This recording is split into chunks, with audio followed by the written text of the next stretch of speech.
bastion of intellectuals. No, it's not. LSU produced me. Enough said. LSU football players over the years. Hey, what's going on?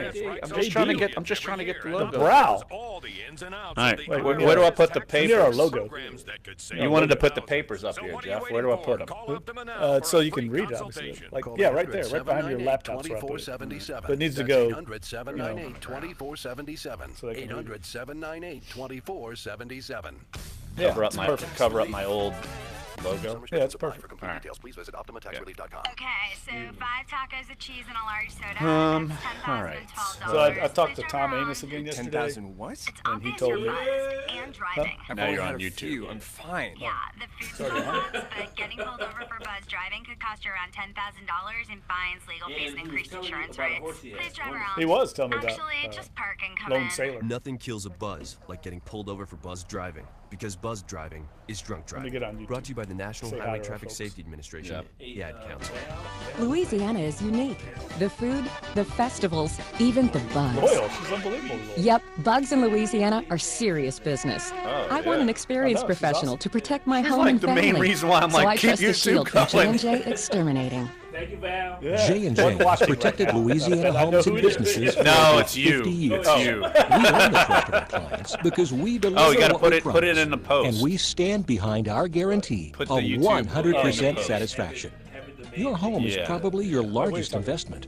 You want to shield it Go from put it as my termites, multimedia roaches, main ants, and my mosquitoes, show. and other I got it. pests. Yeah. J&J Exterminating is Louisiana's largest independently owned pest control Yeah, we started company. doing it last week. Our No, technicians we are just licensed and state certified. We just started and doing it we last know week. what works in Louisiana's climate. Protect your home. Get the shield. It's Call him today, make there the is go away. there is no point. J&J Exterminating. Just pump it out. Yeah, there's no point in doing a post and you just get it out. Unbelievable. Yeah, Somebody still took- lost. You know, when I was Yeah, we were. you played in the street. I played in the Sorry, street. Bill. Oh, what I'm trying Yeah, to say is we the did kid that should- yesterday for some. Why do we do that? Yeah, are you okay? Oh, we had to unplug it because the audio was going and you could hear it Facebook Live. You could, was I not here when you did it? No, you stepped out. Provider how. No, because you could hear programming through the headsets, like, and it would pick up on the Facebook Live post. Oh, you all did during Facebook. I was wondering where was I at? Yeah, you were here doing it. Jeff, you went to the potty. I did. Yeah, you did. Like you always have to go to like a woman. Here we go. You guys getting a little cocky over I there. didn't. Stat Hey, boy. that was still clean. That was at least still clean enough. I had to put Stat Boy in his place last Friday. Yes, he did. Yes, he did. I'm not gonna lie. He had to do that. I got a little cocky. I got a little uppity. I'm sorry. Do you know the It is power totally of good Know the ideas? media group. 30 seconds. Actually, Has grown just call it the from people hyphen. and Just their call it the ideas. hyphen. Where's It your all post, started Larry? in 1949 Is it in, when our founder, J.M. LaPere, Saints invented Blog or automatic in, shrimp peeling New machinery Orleans? that changed the seafood industry. New Orleans, J.M. Louisiana? founded the Saints? Latrim companies, Intralocks, LaPere Stair, Latrim Machinery, maybe I and didn't put Latrim it Machine on. Shop. Yeah, that The was people happening of to you these the other day. You companies didn't have have I didn't your, put the hundreds of new tags in. inventions It's in the used Saints. around the That world. happened- it's insane. If I'll you get have it. good ideas, All right, 10 seconds. All right, to 10 Latrim seconds. Innovation, visit Latrim.com. I'm a Wake up.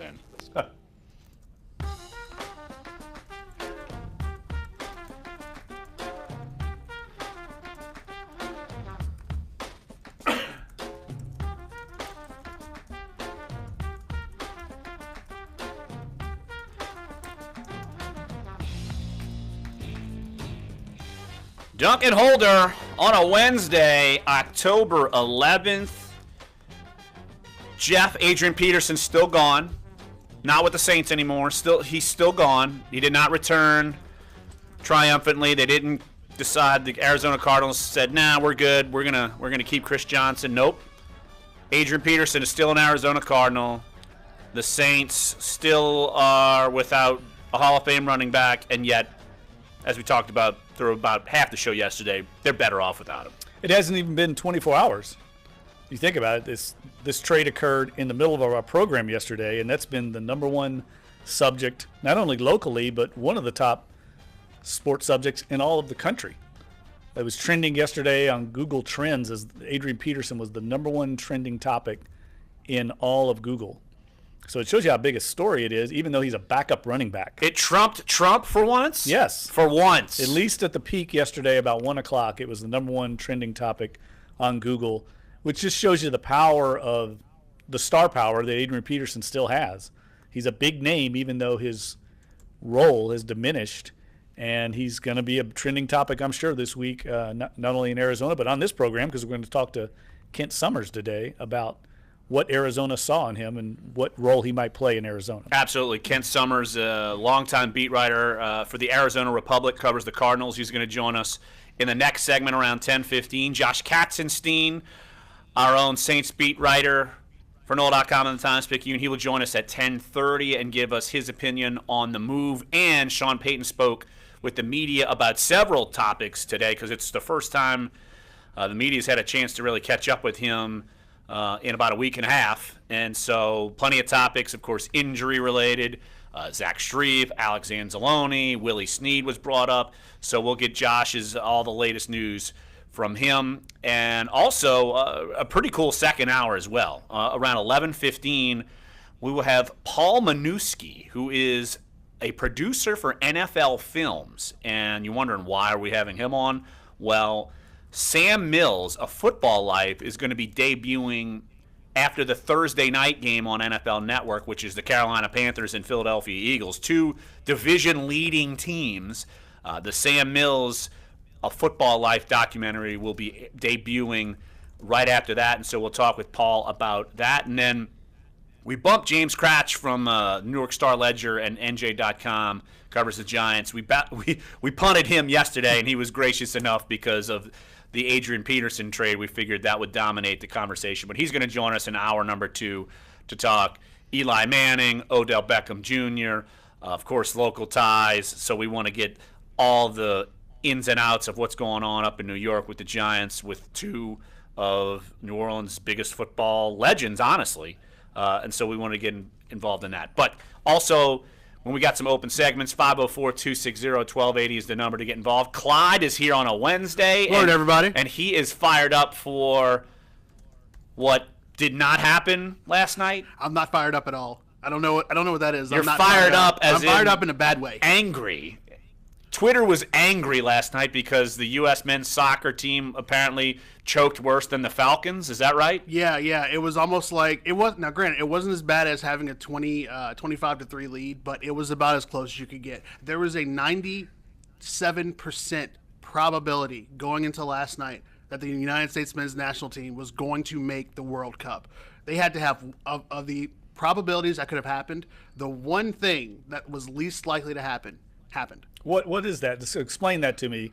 It seemed to me if they lost, was that the probability? No. Well, it wasn't. It was how they lost? It was, well, it was a couple of things, Jeff. The biggest thing is that the United States men's national team could have done a few things, and they could have lost and still made the 4th spot, which if you finish 4th in CONCACAF and the Hex, you would go into a playoff against the winner of the Asian Football Conference, which would have been Australia. And you play them in a 2-leg playoff, and the team that has the most goals after the 2-leg playoff ends would get the last World Cup berth.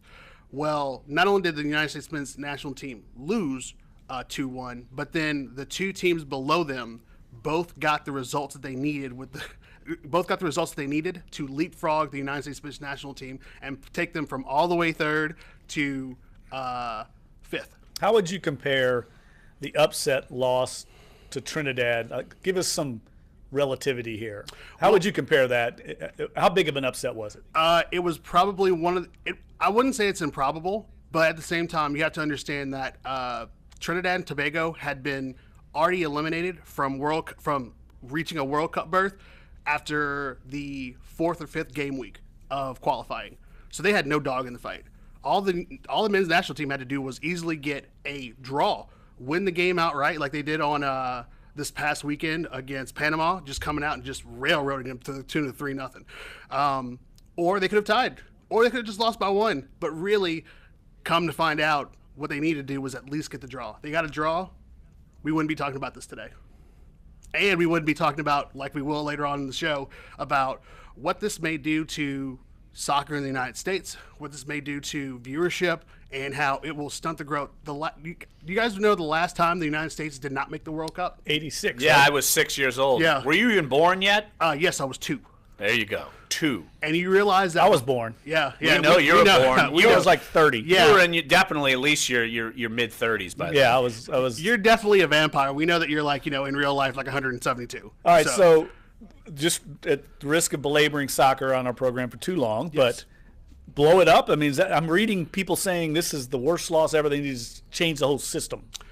I think it's a little too early to talk about that right now. I think the biggest thing going Never early on this program. Yeah, it's never early on this blow program. It up. Blow Saints it up after 2 weeks. Blow up the Saints, blow up LSU, blow it all up. And look how we were wrong about the Saints. And I remember We're not wrong yet. Not we, my partner here. We are not wrong. I am not wrong yet. Jeff, remember 2-2. Oh, we gotta have plenty to talk about. Sunshine and 2-2. rainbows, baby. 8 more wins. This guy's shaving his head, and we're getting them all. 8 I don't more care, wins. man. I forgot about that. I'm never going haven't to forget about it. forgotten about that. To put it mildly, no, we shouldn't blow up the entire system. But I think what we need to talk about now going forward is the idea of how the United States has monetized soccer at the youth level, about how it's so completely radically different from where it's done in the rest of the world. It's not so much the idea that we need to start from, now granted, there's going to be a new head coach by December. There's probably going to be a new technical director. There might even be a new president of the United States Soccer Federation. Those things need to be looked at hardcore. But then once that's over, we need to talk about why the youth national teams from the U23s, the U20s, and then so on have not played in any major world tournaments in the last 8 years. And then how we fix that, and then how we go to the youth level from what I saw, from the ages of 6 to 12 is the dominant era where you need to start picking out kids who have the talent and getting them into the most competitive match that they can so they can be great later on. But don't you think, and I heard this actually on another program earlier this morning, that Odell Beckham Jr. was a great soccer player here in New Orleans at the highest level of his age group, but then he decided to play football. Isn't that what's going to happen? Most kids are going to get to a certain level and go for more sophisticated American sports than soccer. Am I wrong about that? No, you're not wrong about that at all. But I think that the difference is now was the United States had so much built-in wealth going into this next World Cup to continue to cycle and to continue to filter the idea that there is a place for the United States on the world soccer landscape. And to see more kids that are continuing to play soccer, but then they stick with soccer. That was what we were continuing to build up to, having them in the youth national teams, having them on these really elite teams that would stay in the soccer ranks, like Jordan Morris. Jordan Morris went to Stanford for 2 years. He could have gone over to Germany to play in the Bundesliga, decided to stay and play for the Seattle Sounders. And that's the kind of thing that we need to continue to have. And I mean, obviously, this is going to get back to Christian Pulisic, who left the United States at 16, 17 years old to go to Germany to play for Dortmund. How much money can you make playing for the Seattle Sounders compared to being Odell Beckham Jr. and playing for the New York Giants? True. That's a good point. That's the decision they're making, I think. Right. And that's where we talk about MLS and the MLS model and the United States Soccer Federation, and how do we continue to make MLS be as lucrative as it can be for not only homegrown players, but for the league as a whole, to make it better, to continue to help produce quality players for the men's national team. Not only that, but the highest paid players on each MLS team, they call it the designated player. They're international players. Kaká, who is who's been one of the best soccer players for at least the last 15 years. He plays for Orlando City. David Villa, Spanish international, one of the best players in Spain history. What are they making those salary-wise compared to 9 and 6 and up? It's usually over anywhere from like 5 to like 9, 10 million. Like Josie Altidore and Michael Bradley, who both play for Toronto FC, who won the Supporters' Shield, which is basically the regular season title. They're two of the highest paid players in MLS because they had that exemption too, because they were playing overseas before they came back. All right, let's take a quick break right here on the show. When we get back, we will talk with Kent Summers, covers the Cardinals for the Arizona Republic. And we'll be talking about Adrian Peterson. Then next segment, Josh Katzenstein. We will talk with our colleague covering the Saints, of course. And we will continue this conversation on soccer. Yes, soccer, because half of the things you just talked about, I have no idea what you talked about. I'm ready to educate you, Larry. I am. Here's where I'm going to be coming from when we talk about this later. I'm Joe Blow soccer guy who watches soccer for the World Cup. That's all I do. Right. I want to know how this affects me, because my interest is probably not going to be the same. So we'll talk about that later. And look, we got a jam-packed show. 11:30, James Cratch from the Newark Star-Ledger and NJ.com. And then Paul Manuski from NFL Films. Talk with him about Sam Mills, A Football Life, the documentary coming out Thursday night. So, jam-packed show coming up here next. Sports 1280, NOLA.com, and the iHeartRadio app. Clyde's here, Jeff's here, Dave's back in the studios. Larry Holder's here. We're Dunc and Holder.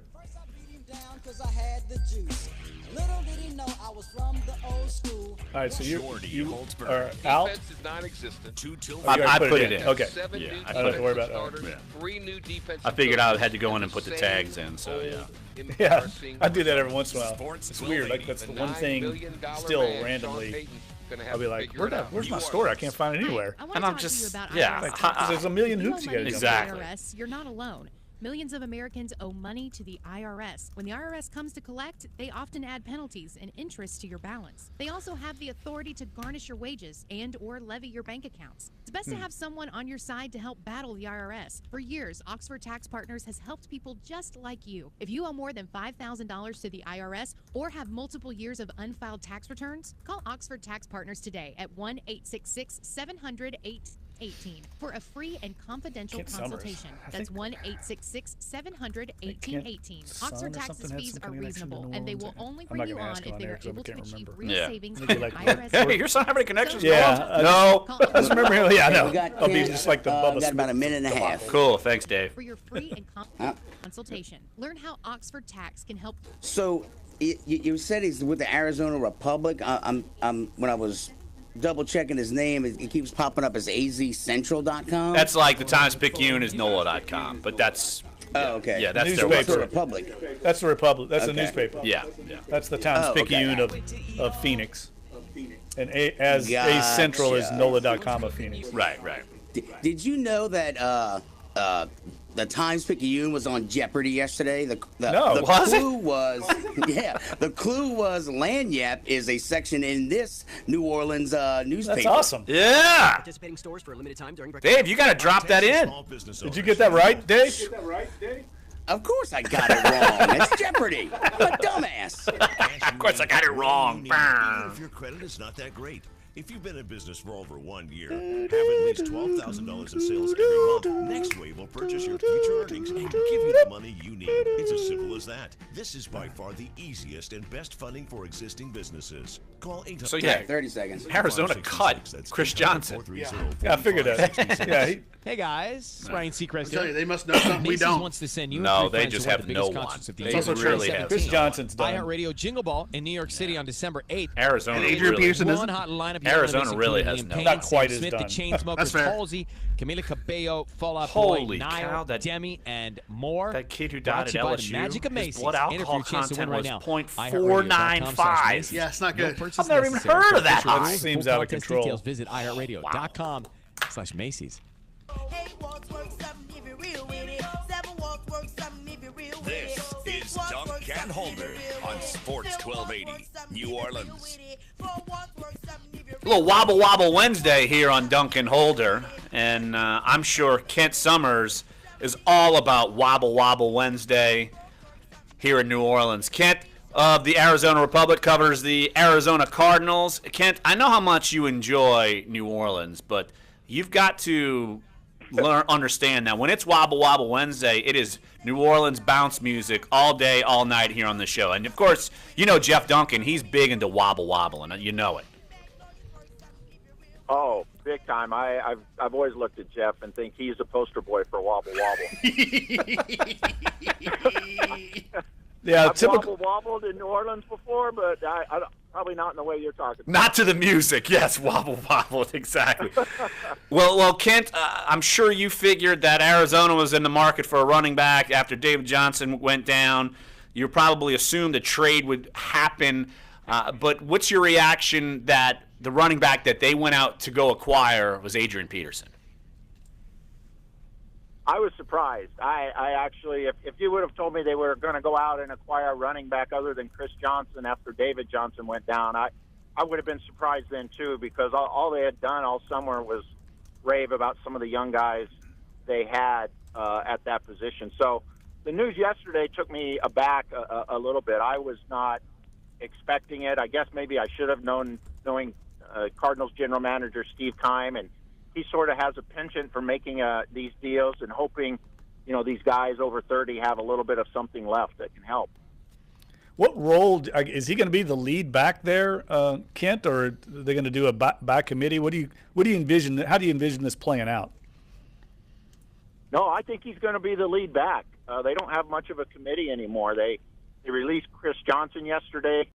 They came out with a press release, the weekly media release for the Tampa Bay game Sunday. Adrian Peterson is listed as a starting running back. They don't have his number in there. They just have a couple of pound signs for a number to be named later, apparently. But he's going to start. I mean, I think they'll ease him into a role. They have a couple other backs they like to use situationally, but they're going to be counting upon him heavily until if David Johnson comes back. Yeah, you mentioned David Johnson, if or when. What's your gut feeling? Do you think he comes back this year, or does it depend on how Arizona is in the standings? Because it seems like the Cardinals have been pretty sluggish so far this season. Yeah, I think it obviously depends on how quickly he can come back from the dislocated wrist. It's a 2 to 3 month rehab from what I hear, and they'll have a real tough decision to make if when he's ready they're 3-9 or something like that. I mean, do you bring him back just for a month, or do you let him sit out the rest of the year and just let Adrian Peterson handle the load for what's probably going to be his only year in Arizona? Yeah, Ken, I was going to ask you, on the program yesterday we were talking, I mean, you're going to have Larry Fitzgerald, Carson Palmer, and Adrian Peterson. I mean, late 30-something guys. Could this be like a swan song there for all those guys? And could this organization be going through a transition maybe in the next season or in the coming years? Oh yeah, I think it's no question. This could be the last time for a lot of these guys. I mean, and even throw Bruce Arians in there. He turned 65 a week ago. So, and with some of the health problems he's had, it's fair to wonder how long he's going to coach. So, I think this is a move by the Cardinals. It also shows they're not giving up on the season, and they want to see if they can salvage something. As bad as they've looked, they're only one game out of first place. The NFC West doesn't look very good this year. Seattle still hasn't found itself. So who knows? They're thinking they're still in the hunt, but no one around here, fans included, are thinking Adrian Peterson's going to come in here and fix everything that's wrong, because they've got serious problems on the offensive line. And we could see more of the Adrian Peterson we saw briefly with the Saints, a guy, who doesn't get anywhere. Certainly Chris Johnson wasn't able to find room to run. Even this short time when he was healthy, David Johnson in the opener against Detroit, I think, had 21 yards on 11 carries. They've got some real problems on the offensive line. So even if Adrian has something left, it's not going to be the easiest thing in the world for him to show it. Kent Summers of the Arizona Republic joining us right here on Dunc and Holder, and he covers the Arizona Cardinals for the Arizona Republic. Kent, Adrian Peterson, he's not that versatile. I figure David Johnson's far more versatile. You said they're probably going to ease him in, and you anticipate him being the number one back. Just from your maybe people you've talked to since this deal's happened. I mean, what are, say, your impressions of Adrian Peterson? Because I could tell you what ours are, and we feel like he doesn't have that much left in the tank. Yeah, from talking to some people in the organization, they think he has some juice left. They go into this with their eyes open and look at it from this point. Yeah, we've got to get better up front, but also Chris Johnson was missing some things in the running game. He didn't have the burst. So, hey, let's trade for another 32-year-old running back and see what he's got. I think their rationale is, look, we know this. We know he's better than what we have. And so we're going to make a move that's going to cost us very little, a 6th-round pick if the guy plays, portion of $700,000 in salary. What's the risk? And, on the second level, I think they're hoping it adds a spark to a locker room. I mean, it was a very lethargic, disinterested team that took the field last Sunday in Philadelphia and was down 21-0 before you knew it. And, maybe this energizes a locker room. I don't know. And it could flip the other way. If Adrian Peterson comes here, has no room to run, or doesn't get the ball as much as he wants, does it cause a problem with the team? I mean, I think there's a certain amount of risk, but it's not very great.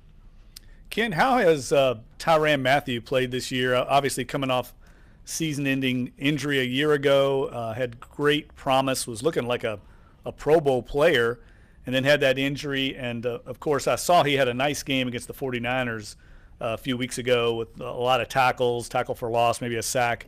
How has he come along from that injury? And also, I'm sure our listeners would like to know about Patrick Peterson, former LSU standout, how he's playing. Yeah, Tyrann he's played much better than last year, and that's kind of damning with faint praise a little bit, because it was really hard to watch him last year, knowing what he had been in 2015. He really struggled. The knee is better. Teams are still testing him. You know, he's playing the nickel corner for him, and teams are running a lot of drag routes, trying to get him to run across the field. It's worked to a certain extent. I think he's been better. I think he's trending upwards. He had a big interception in the overtime game against the Colts that sealed the victory for the Cardinals. So it's interesting. He's been a little quieter this season than usual. Not that he was a boisterous guy, but he's been very low key. You know, as opposed to past years, he'd put his goals out there for everyone to see. You know, 8 or 10 interceptions, et cetera, and he hasn't done that this year. And I think all the criticism last year, all the people noting that he was just a shell of his former self, really stung him a little bit. So he's got a ways to go. He's not back to the 2015 level yet. And Patrick has just been, lights out this year too. I mean, he's on the number one receiver every game. They don't have to worry about that guy pretty much. He just blankets one side of the field and has really developed into a phenomenal corner. You know, in his first few years here, he thought he could get by just on his athletic ability, and he couldn't. Teams tricked him, teams game planned him, and over the years, he's become much more of a student of the game. He spends a lot of time watching video of the opposing receiver, knowing what they're going to do to him, what they're going to try, what works against them. So he's done a really nice job for them against, the Des Bryants of the NFL. So he's the least of their concerns, and this 2-3 record's really bothering him. I mean, he blew up on the sideline last week after they gave up a 76-yard touchdown pass, or 72-yard, that, he thought several things went wrong on the play. He didn't want to detail them, but he sort of lost it on the sideline near their cornerbacks coach, Kevin Ross. So it was unusual for him, because he's almost always upbeat, but he's taking this very, very personally, and sees this, as himself as a leader of this team, as a guy. He's been here longer than anyone on the roster other than Larry Fitzgerald, which is a little hard to believe. Yeah, one more, Kent, and on that tantrum, look, it certainly made the highlights everywhere. It's, look, a week after Antonio Brown went bonkers on the sideline. He didn't go as bonkers throwing things, but how do you think that affects this team going forward? Look, I see just from a post at azcentral.com just saying, I was just upset, and didn't take it back. He just wanted to show how fired up he was. And do you think this is kind of a rallying cry from him? We'll see. And he meant it as such. He told us after the game, I wanted my guys, meaning the secondary, to see how upset I was, and that we weren't playing up to our usual standards. So we'll see if that has an impact with this team. With all the injuries they've had on offense, David Johnson, and losing their left side of their offensive line, they thought they were going to be pretty good defensively, and they were over the first month, and then the collapse last week in Philadelphia. Now, I think the Eagles are a pretty good offense. They're going to give a lot of people trouble, but the Cardinals should have played better than that, and they really need their defense to carry them for a while until they get their left side of the line back, until maybe David Johnson comes back. And, and last week it just couldn't do that. Bam, they're down 21-zip in the first quarter, and the game's pretty much over. Kent Summers of the Arizona Republic covers the Cardinals. You can follow him on Twitter at Kent Summers. Hey, Kent, appreciate the time as always. And look, Arizona, I know a lot of people go out there when they retire. You've maybe got another one on the retirement tour. So with Adrian Peterson. So, hey, Kent, appreciate the time as always, buddy. And thanks for joining us. Always good talking to you guys. Take care. All right, Kent. Kent Summers, one of the best in the business covering the Cardinals. He's on the the Hall of Fame selection committee with you and did a great presentation for a New Orleanian, Aeneas Williams, a few years ago, and helped get Aeneas Williams into the Hall of Fame. He did a great job with that. There you go. So coming up next, we'll get the Saints' perspective on the trade. Josh Katzenstein, NOLA.com, the Times-Picayune, of course, covers the Saints for us. He will join us. Sean Payton spoke with the media about Adrian Peterson, Zach Streep, Alex Anzalone. I'm leaving one out. Willie Snead. So we'll get all of that coming up next here on Sports 1280, NOLA.com, and the iHeartRadio app. We're Duncan Holder. Don't stop. Now I hear a rap for rocking girls' body. Your forecast on Sports 1280, New Orleans. This report is brought to you by Roundup Tort Litigation. Happy Wednesday from the Fox 8 Weather Center. I'm meteorologist Shelby Latino, and another warm and humid day is on tap. All right, 2 minutes. Yep. Into the mid to upper 80s this afternoon under partly cloudy skies as a front crosses the area. Now, this front will bring less humidity, but not necessarily cooler air. We'll still see temperatures climbing into the mid 80s each afternoon through the rest of the work week, but less humidity will feel nicer. From the Fox 8 Weather Center, I'm meteorologist Shelby Latino. Have a great day. Attention, if you or a loved one used the weed killer Roundup and were diagnosed with cancer, you may be entitled to financial compensation. Call now for your free claim evaluation. 800-620-8715. So that's what I put. I said the next time the Patriots and the Saints play, it'll be Jimmy Garoppolo versus Miles Brennan. I'm Lieutenant Governor Billy. That's what I said. Louisiana is more than just a place to visit. It's our way of life. And that means being outdoors. Restaurants Dome. That's something we actually need to look into. Who's going to about Dunc? That's well, yeah. Mercedes is not going to do it. All right, we got Josh. Cool. From world-class fishing at Toledo Bend to paddling at sponsorship in the grand scheme. I think it's almost over. World Heritage Site. So fill up your car and staycation right here in our home, Louisiana. iHeartRadio. All your favorite music, all your favorite stations, all free. And now with football season in full swing, let's be honest, most of your week is focused on your fantasy team or teams. No reason to leave the iHeartRadio app, because now we have the Fantasy Sports Radio Network. 24/7 interactive fantasy talk and advice so you can dominate your league. Get your fantasy football fix right on the app. Fantasy Sports Radio Network. In the same division. That doesn't make sense. Howdy, folks. 30 seconds. Tell you about NBA, KFC's Georgia NFL, Gold. And I'm also over here to tell you about Nashville Hot. Georgia Gold is honey mustard barbecue. KFC Nashville Hot is spicy and smoky. Georgia Gold is sweet and tangy. Nashville Hot is crispy and delicious. You might be asking how I'm doing this. You also might be asking where the nearest KFC is. I don't know what you're asking. This is radio. I can't hear you. Try both delicious flavors at KFC. Available in extra crispy chicken tenders or chicken littles for a limited. Here we go. KFC's prices may vary.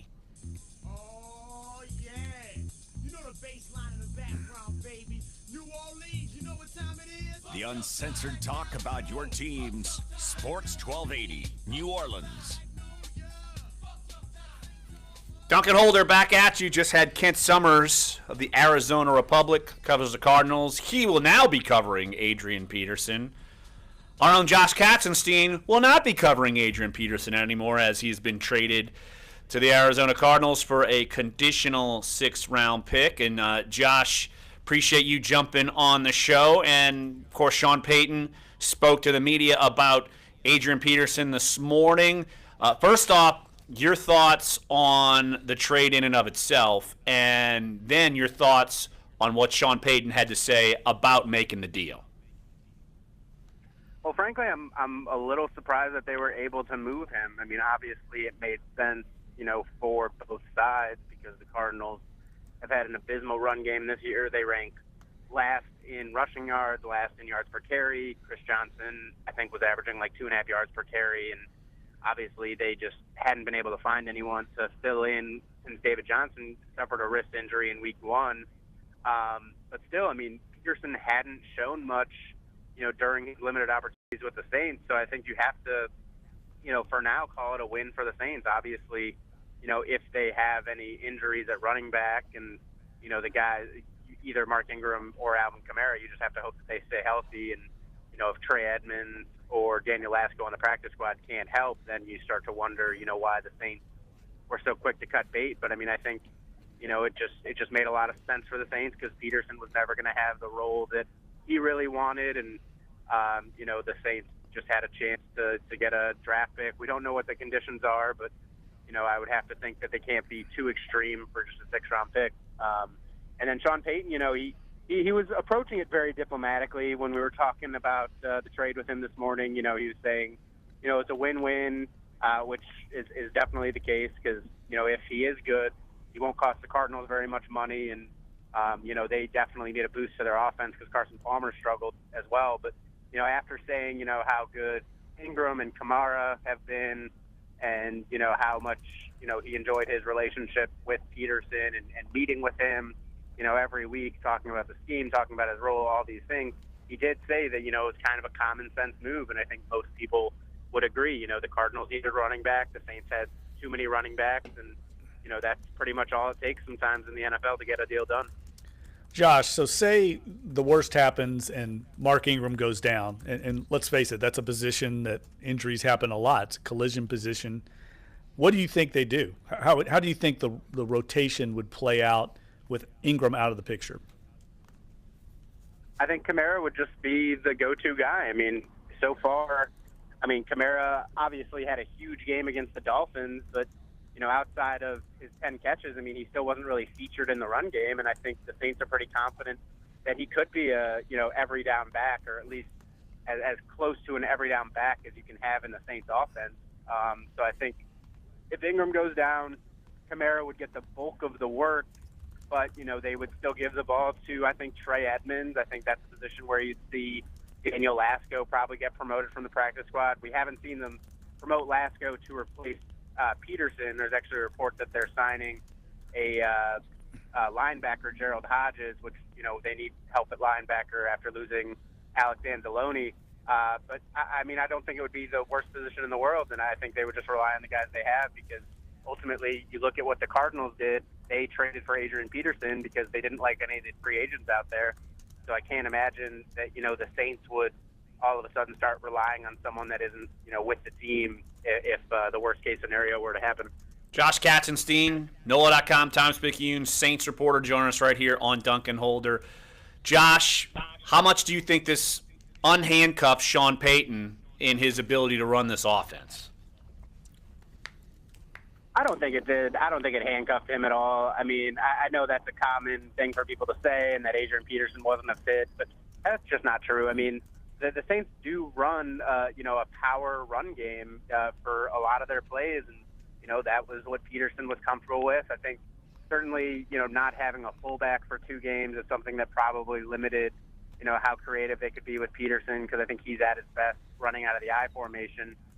But you look at in the past, Chris Ivory was a guy that didn't offer a lot in the receiving game, but the Saints still found a way to get him involved and to make him productive. So I don't think, there was really much changing with the offense, as much as some people want to say that, they were working it to Peterson, but I don't really think that was the case. Josh, coming from seemed like there was a lot of news coming from Peyton's teleconference this morning as far as getting guys back. So Willie Snead sounds like he might be back in the mix. What do you anticipate who could be on the field this week that might not have been on the field prior to this season? Terron Armstead, is he still a few weeks away, you think? No, I think so. I think I think Snead and Armstead, we should expect them back this week because, you look at Snead seems pretty cut and dried. I think, he was dealing with his hamstring injury. Peyton said that it happened before his suspension. He was questionable against the Dolphins, and Peyton said he's recovered now, so that extra, bye week seemed to be enough to get him back on track. So Snead should be back. And then Armstead, the fact that he was able to get on the practice field at all, even in a limited way, before the game against the Dolphins in Week 4, I think that was just a sign that he was really close, 2 weeks ago. So, again, you think, the extra time with the bye week, plus the Saints losing Zach Strief, I think it just makes sense that, if Armstead was so close 2 weeks ago that he'll probably, be close to 100% this week against the Lions. And then, I don't think until the Strief injury there was much pressure to rush Armstead back, but I now think that, it's probably in their best interest if he's like 95% to get him on the field because, you can move Ramczyk to right tackle, get Armstead at left tackle, and in theory, you'd have your top offensive line intact for the rest of the season. Josh Katzenstein, NOLA.com, Times-Picayune Saints beat reporter, joining us right here on Dunc and Holder. Alex Anzalone had surgery to repair his shoulder injury. It seems like he's not a guy who would be thought of as short-term IR. But Sean Payton indicated that Zach Strief might. What did he say about the injury? And I'm pretty sure we know what the route's going to be, who's going to replace him at right tackle. Well, so yeah, we don't have an exact timeline on Strief, but he said, that Strief is a candidate to return. But, I mean, there's no guarantee there. I mean, if I think Delvin Breaux is the one guy we know should be coming back off the injured reserve list at some point, midway through the season. But with Strief, I mean, if Ramczyk plays well and if Armstead stays healthy, I don't know that the Saints would necessarily want to rush him back. I mean, obviously, it'd be tough to lose him, and you'd want him back for depth. But not knowing all the details of his injury, I don't want to say for sure that the Saints are going to do that because we don't know who's going to go down, this week. I mean, injuries happen all the time, and assuming the Saints bring back Breaux, then they'll only have one more guy that they can sign or activate off of IR. So, like I said, no guarantee. I mean, obviously, it would make sense. Because that is a premium position and one where you want to have depth. But, without, more details, I just can't say more. Josh, you covered the Detroit Lions for a number of years before coming down here to join us, and they've won 3 in a row against the Saints, 2 in a row in the Superdome. Do you think is that coincidence? Is there something to it? Is there just a matchup issue that they match up well with the Saints? I mean, what kind of insight can you give to that because you cover both these teams? I think it's a lot of matchup issues, and Sean Payton gave like a really detailed breakdown because I asked him, why the Lions have been a thorn in their side 3 straight years, and he just ran through. He said he did a study, combining the stats from all 3 years, and he just ran through like third downs, rushing yards, all these different turnovers, all these different things. And I think it's a combination of matchups. I think, Glover Quinn is the kind of safety that, through the years, Drew Brees has struggled with just because he's got range, he's got instincts, and, and then I think, too, Matthew Stafford's accuracy combined with the deep threat is something that the Saints defense has really struggled with because, Stafford, for the most part, just dinks and dunks against the Saints from what I can remember. But when you have guys like Golden Tate and Theo Riddick that are really hard to tackle in the open field, it puts a lot of pressure on your defense, and that's something that the Saints have really struggled with the past few years. And, based on how the Lions have been playing this year, I expect, it'll be another really tough matchup for the Saints again. And I think one other key is, at least in those games, is that the Lions were certainly the more disciplined of the teams. And, they just won in the areas that, the Saints are obviously trying to win in their games. Josh, one more and we'll let you run. Breaking news out of Lions camp this morning that defensive tackle Haloti Ngata on injured reserve, so obviously won't be playing against the Saints. I'm going to assume that he's been a big part of this Lions defense, and how much can the Saints benefit without Ngata being in the lineup? Yeah, I mean, I think it's huge because, you take Ngata out of there and suddenly their depth at defensive tackle is terrible. I know they signed 2 more defensive tackles yesterday and today. Dayton Jones, formerly of the Packers, and then Karan Reed, who was the Lions draft pick a few years ago, spent some time with the Chargers. And, I mean, those guys are a significant drop-off from Ngata. And I think if you look at the Saints' offense, I mean, they were able to handle Ndamukong Suh pretty well against the Dolphins. So I would have to think that, that is something that would be a big advantage for the Saints. And it's a key one because if you can, keep the middle of the pocket clean for Drew Brees, I mean, I think that's the one area where when things go poorly, it's because there's pressure up the middle. So I think that's something that should definitely favor the Saints offense in this matchup. Josh Katzenstein, NOLA.com, and the Times-Picayune. Look, we'll have all kinds of blanket coverage all week. Lions, Saints, and Josh will be all over that as well as all of our coverage teams. So, hey, Josh, appreciate the insight, and I'll be seeing you later on this afternoon. Sounds good. See you guys. All right, Josh Katzenstein here on Dunc and Holder. And look, the Haloti Ngata news, I didn't realize he had suffered an injury, and then when I saw that on Twitter this morning, I said, the Saints may be catching the Lions at a good time. I'm curious to see what Matt Stafford's status is after today's practice, how much he practices. And look, you always say, Jeff, you catch teams at the right time, and you could pick up a win. This might be it for the Saints, but the Lions need to win this week because going to Lambeau next week and playing a Green Bay team that's won 3 in a row, big challenge. And, yeah, not still formidable even at his age. Tandem in there with Ashawn Robinson, very powerful inside duo. One less now. Absolutely. So when we come back, I'll have more of my take on Adrian Peterson's departure. Wrote a column. Some mixed reaction, I would say, to say the least, on my column. So I'll elaborate more on that coming up next here. Sports 1280, NOLA.com, and the iHeart Radio app. We're Duncan Holder.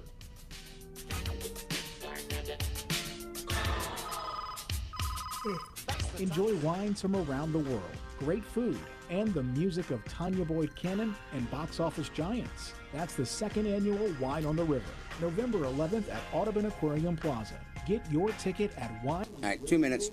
.com. Presented by Southern Glazers, WGNO, and NOLA 38. How you feeling, Stafford? Feeling okay? Any clarity on if you'll play, Stafford? If you'll play, Stafford, you guys can figure it out during the week.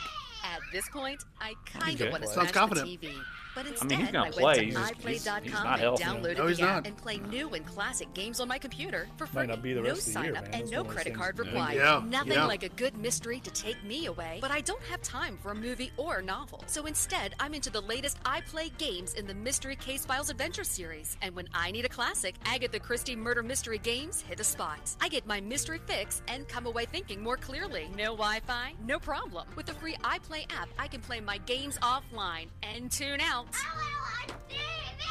I'm so glad I went to iPlay.com and downloaded the app. It's my daily sanity restoration. I play every day.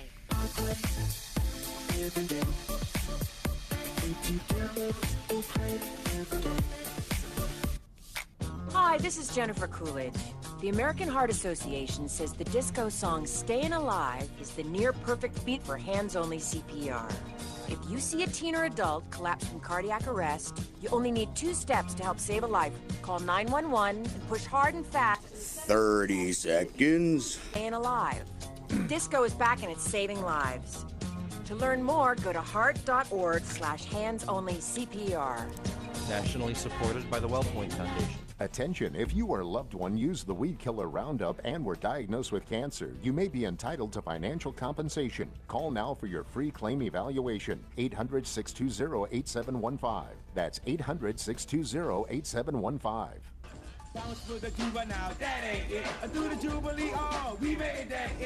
This is Duncan Holder on Sports 1280, New Orleans.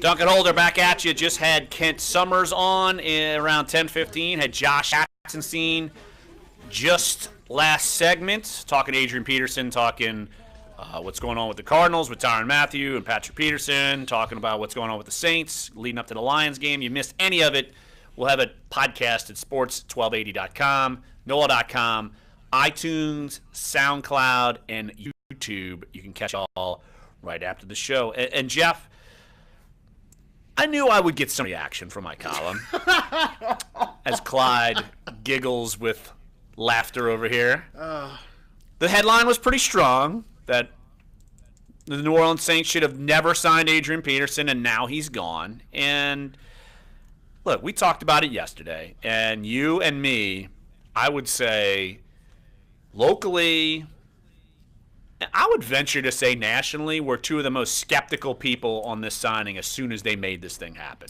Yeah, I would say so. I mean, I don't think we ever bought into the Adrian Peterson hype, even though I wrote this hype-ish column you could write. It was quoting his teammates. They were the ones hyping him, not Larry Holder, not Jeff Duncan, not the Times-Picayune. It was Kenny Vaccaro, Taron Armstead, Delvin Breaux. They were all talking about this incredible physical specimen. I think we agree he is. I mean, you look at Adrian Peterson in the locker room, he does not look like a 30-something. He looks 22 years old, ripped. He doesn't. I don't know where there's any body fat on him. I don't know where he's hiding in his earlobes, because it is likely. He looks like somebody they should use for a model for a sculpture of some Greek god. Exactly. But that doesn't mean he can still run at the NFL level. He looks great in a weight room. He looks great running against air. You put him against an opponent, and he's just not the same guy. And here's one of the arguments that I've heard most about my opinion on him, that, well, the Saints signed him before the draft. You didn't know what you were going to do in the draft. Here's where I'm going to counter that. The Saints didn't sign him at the beginning of free agency. They signed him a month and a half after free agent started. There was no line for Adrian Peterson. There was no line for like a Jamal Charles. There was no line for Eddie Lacy. Those guys started coming off the board right after Adrian Peterson signed. We know New England passed. We know Seattle passed. And Sean Payton was downright giddy about this draft class and the running backs in it. And all you got to do is look at who has been playing right now. He was exactly right. So why on planet Earth was there this rush to go get Adrian Peterson 4 days before the NFL draft? He was going to be there after the NFL draft. He would have probably cost cheaper after the draft because there would have been less demand for the guy. So I don't buy that argument at all. If you would have signed him in March 12th, the same day, say you signed A.J. Klein or Ted Ginn, maybe I'd buy that. But you waited and waited and waited. You didn't have to do that, and you didn't have to get yourself caught. So, A, that's one reason why I don't think they should have ever signed him. And B, me personally, I've lost all kinds of respect for Adrian Peterson when he had to sit out for basically the entire year for what happened with the child abuse case. I was over him. I'm a columnist. You could say you shouldn't have a bias. Well, I'm paid to have an opinion. And my opinion is I wouldn't want Adrian Peterson to be employed with me in a locker room. I wouldn't. So yeah, you were strong on that from the beginning. Right. I wasn't as strong about that part of it, but I was very, very adamant that he is a backup player at this stage of his career, and Mark Ingram was the lead back here. It was never going to be the whole splitting the names on the depth chart that they were both going to be the starter, and the fact that they started Adrian Peterson against the Vikings and were force-feeding him the ball. All that stuff was silly. That's just a waste of – it's a distraction, I think. And they don't have to worry about that anymore, but you're right. They should never have even signed him to begin with. No one was lined up to sign Adrian Peterson. He came in, worked out for Seattle. His contract was structured with the Saints. It says all you need to know. It was all incentive-laden, and he was never going to reach these incentives. They were laughable. 1,500 yards rushing. What a joke. He didn't even reach 100 yards rushing. I know. It was a joke. Exactly. But you look at his role and the way the Saints, even Jeff, going into the Miami game, they had him 1A/ with Mark Ingram going into that game in the depth chart. That's a joke. It is. And that just speaks to the fact that he's not Tim Hightower. They had to deal with him differently, and they were placating his ego and his status, and they should have never brought him in to begin with because they didn't. And Sean Payton, I would say this, for the most part, when he brings in an offensive player, he has a clear vision for him, and he knows what he's going to do with him. He brought this guy in without a plan, and it blew up on him. It seemed kind of a knee-jerk reaction and maybe a little starstruck, which Sean Payton gets. He gets starstruck, there's no doubt. That's the reason he has Kenny Chesney and Jimmy Buffett running around the locker room, and the reason he name-dropped Darius Rucker after the game. Did you hear him do that? So you're telling me he loves country music. He likes being around stars, and he got starstruck with Adrian Peterson, and he didn't know what to do with him once he found out that they didn't need him. They knew exactly what to do with Ted Ginn. Exactly. And he's a veteran guy, maybe on his last contract. They knew exactly what to do with him. They didn't know what to do with Adrian Peterson. And look, there were so many running backs. You would never have had to worry about this if you waited till after the draft. You could have waited 3 days, 4 days. It's name chasing, like you said. Right. They chased C.J. Spiller, bust. How many of these have worked out? None. Any of them? Darren Sharper. That's it. Darren Sharper. That's it. That's the only one. Although that's looking a little bit magnanimous at of this course, point. But it worked out. Again, it worked out. He was an All-Pro and led them to a Super Bowl. But the point is, on the field, very rarely have these Hail Marys for these 30-year-old big-name players worked out for the Saints. It didn't work out for Brandon Browner. Champ Bailey was a debacle. James Laurinaitis, debacle. Dan Morgan didn't even make it out of camp. They love doing this. It's something that the Patriots actually have done well. Clearly, the Saints are not the New England Patriots when it comes to player procurement. Well, then Patriots actually, it's one of the reasons why their defenses kind of fell, because they struck out on Coney Ely, and that's one they thought was going to come in, and so they're not totally perfect, but they've been good for years and years, so they get the benefit of the doubt on that. But how long can you do that before it eventually ends up backfiring? Well, look at the Saints. Yeah. That's backfired on them. That's why it's been 7-9 for the last 5 years, and they're still, even though they got a good shot, I think, finally getting to 500, but that's one of the reasons. And look, people who have also come back, it's easy to say this now when after the fact. Well, I will reference you to a column I wrote on April 25th. Does that date sound familiar? It's the day they signed Adrian Peterson, or the day after they signed Adrian Peterson, and I questioned it immediately and called it chasing a name, this, that, the other. And I said the only entity that doing backflips with this union was ESPN, because it drove people to Monday Night Football, the first game, because this was a question mark at best when they signed him, period. Yeah, and I think Kent Summers had the right approach when we talked to him a little while ago. The Arizona Cardinals, he says they're going into this with their eyes wide open. They're in desperation mode. They can afford to take a chance. The Saints weren't in that same position. No, they were not in desperation, no. No, they had Mark Ingram already, a lead back. Exactly. Oh, and by the way, Tim Hightower is a free agent, so if something happens, he certainly has the offense. He could come in a pinch in some depth. So our number 1 is up. Our number 2 is on the way. Got some great guests. Paul Manuski from NFL Films, James Cratch from the Newark Star Ledger and NJ.com. So come on back. Some great talk on a Wobble Wobble Wednesday here. Sports 1280, NOLA.com, and the iHeartRadio app. Duncan Holder.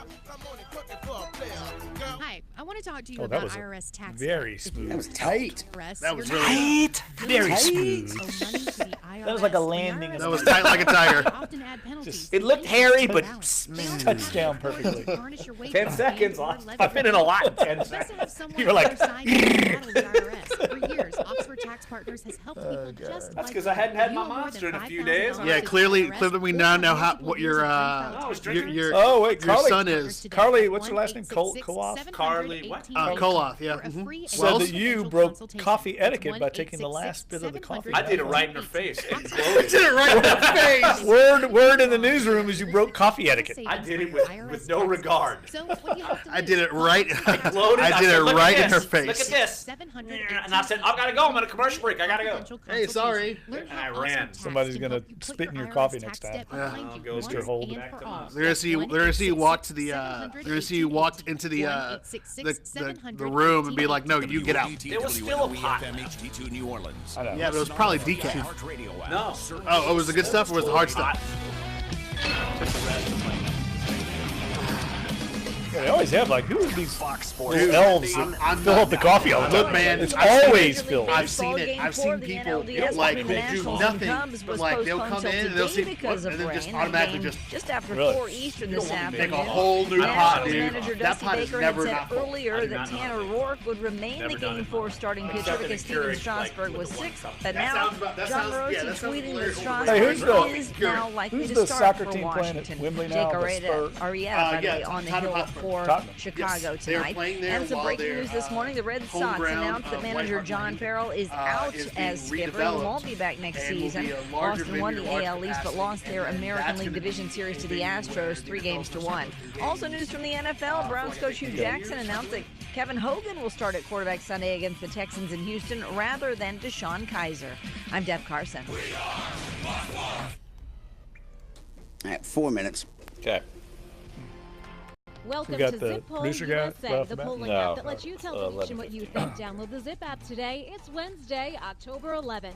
Sex and the City 3, it's not happening. The drama continues with Kim Cattrall saying she doesn't want to do another movie because her heart isn't into it anymore. Do you wish it would happen? 86% of men and 83% of women agree that 2 movies was more than enough. And is Kelly Ripa losing her mind? Recently, she demanded that Ryan Seacrest cancel his appearance on Good Morning America to promote the new American Idol. 85% of women and 69% of men say yes, she is, and totally still feeling the effects of the whole Strahan situation. The small remainder feels she is just demanding loyalty. Answer all of life's opinion-based questions with just one swipe. Download Zip, the polling app that lets you tell the nation what you think. In the App Store, it's free and 100% anonymous.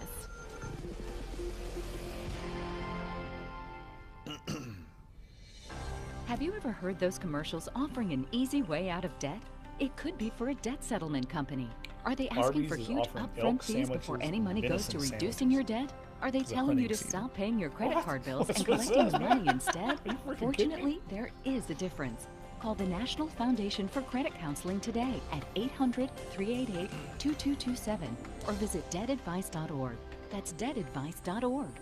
This has been a public service message from the NFCC. If you've fallen behind on your taxes, you know that the IRS is already coming. Do the limbo. Don't knock over my headphones, dang it. Your wages, or maybe even taking your home. Or it's literally a minefield. Enforced compliance, and you'd better watch out because the penalties and interest compound daily, making it seem impossible to ever get out of debt. You need to call the experts at Optima Tax Relief. Solving tax issues is all they do. One call to Optima starts the process to stop the demand letters and stop aggressive collection actions. They get to work immediately, fighting to protect your assets and helping you put your tax problems behind you. The IRS writes off millions every year, and Optima knows all the ins and outs of the IRS's tax assistance programs that could save you thousands. So what are you waiting for? Call Optima now for a free consultation. Call 800-798-2477. That's 800-798-2477. 800-798-2477.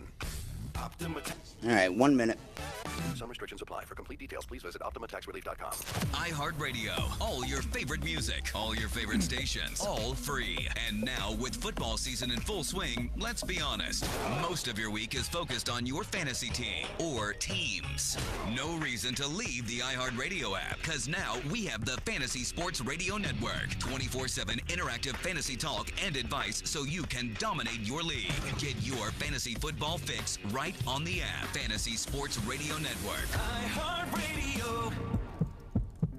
30 seconds. Green is the last thing you want to see when you wake up, but you kind of have to know when your first meeting is.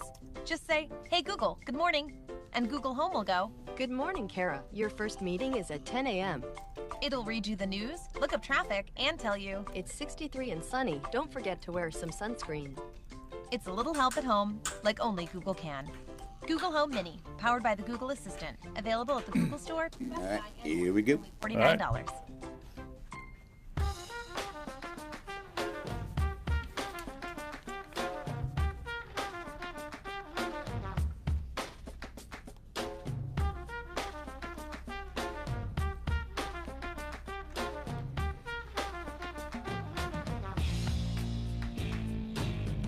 Dunc and Holder, hour number 2.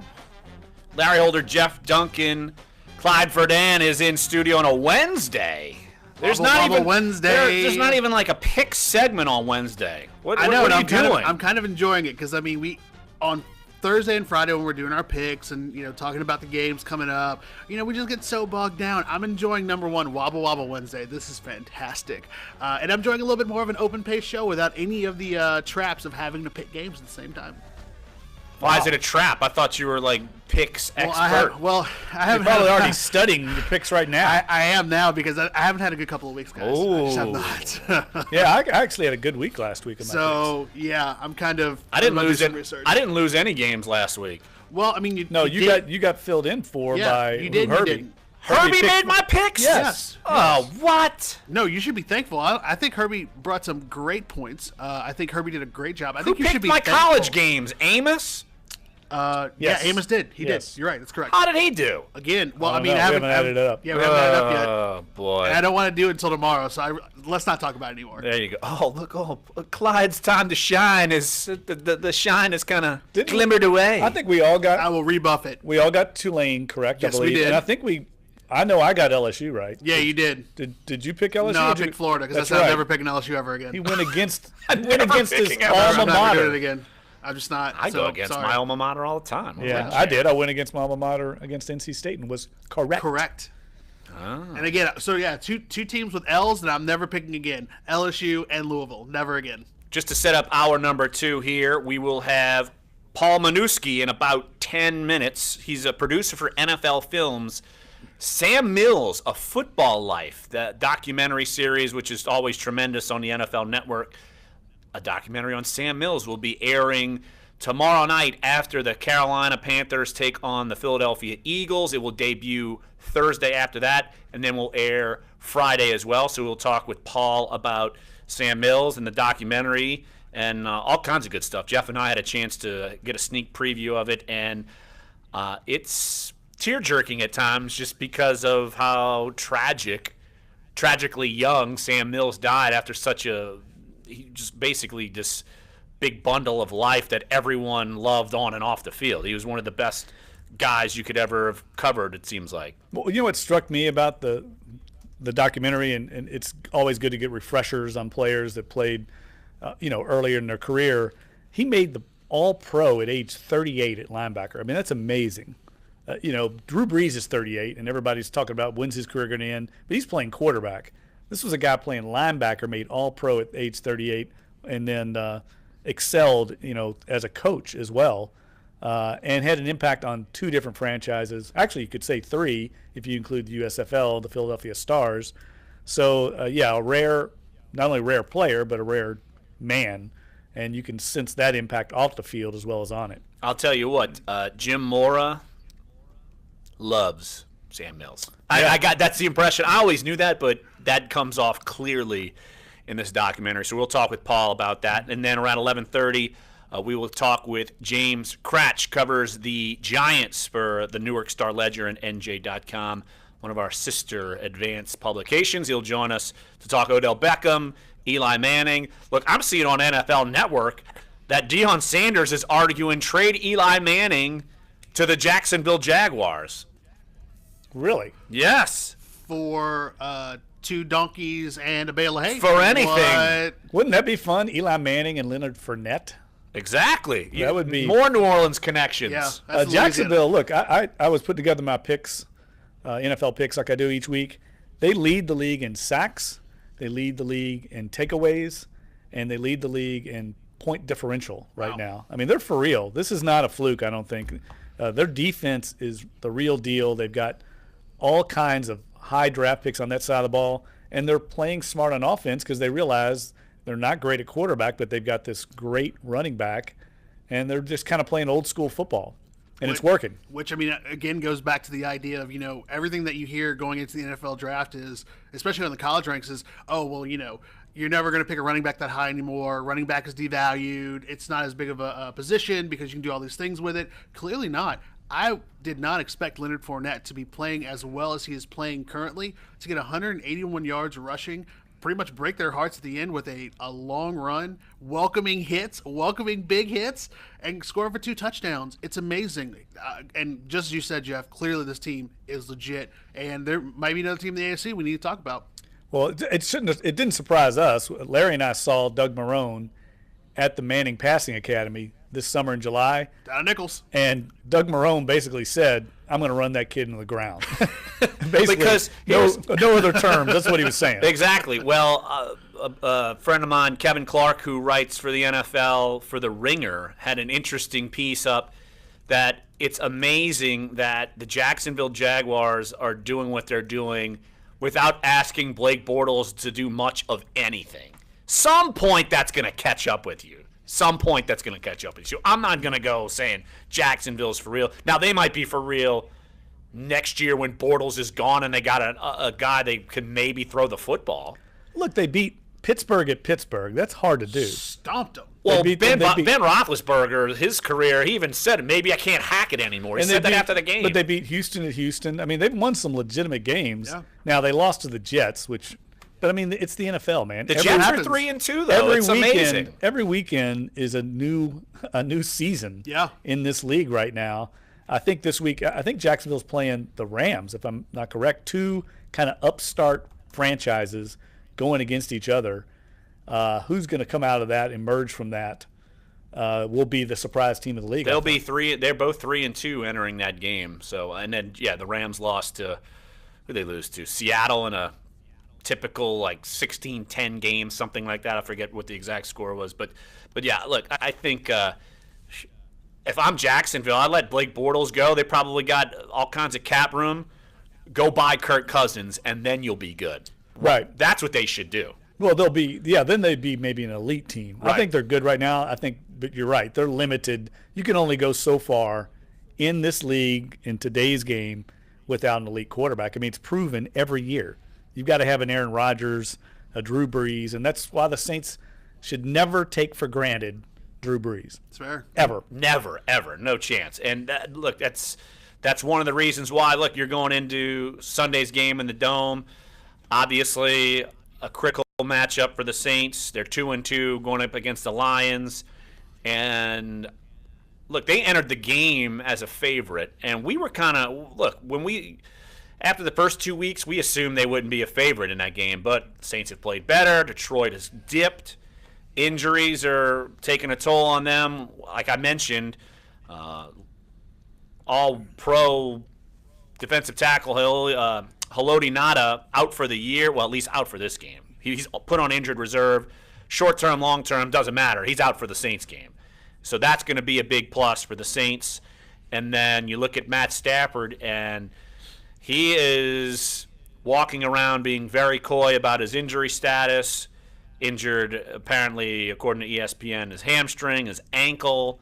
He is someone who could be susceptible for the Saints defense to get to, and that's going to be a huge plus for this Saints team, especially this weekend. If the Saints can shut down Detroit's running game, which is hit or miss with Amir Abdullah, and I know they use Theo Riddick sometimes. If they can shut the running game down, I think they'll win. I think that's the key to the game, because once Detroit gets one-dimensional in the passing game, even though they're formidable, they're much easier to defend, and I think they can get some turnovers. But if they're allowing Abdullah to run, and I think Detroit's offensive line will be challenged this week because they really got dominated by Carolina up front. And you and I talked about Carolina. This is a little off subject, but Julius Peppers has 5.5 sacks this year. What is he, like 30-something? I mean, he's got to be in his late 30s. Yeah, I think he's 37 or 38. That's amazing. Or I mean, that guy is playing at a high level. He was there, I'd like to say, I don't want to say it, but he was in the Sam Mills documentary, and I feel like he might have played with Sam Mills.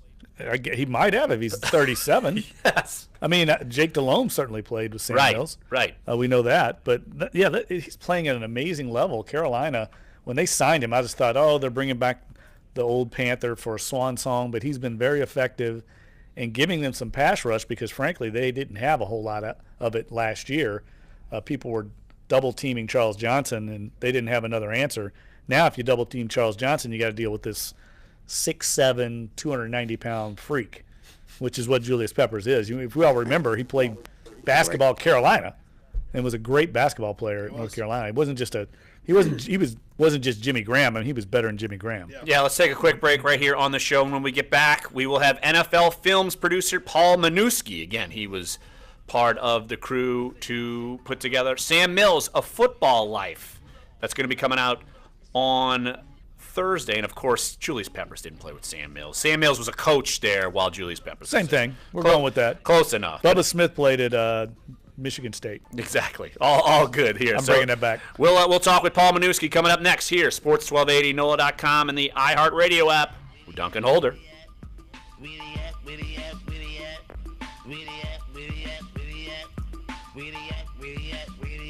Join parents and experts at understood.org. So Chris Trahan's recruiting me for the Pelicans media basketball game. Designed to help you help your child thrive in school and in life. They're doing that.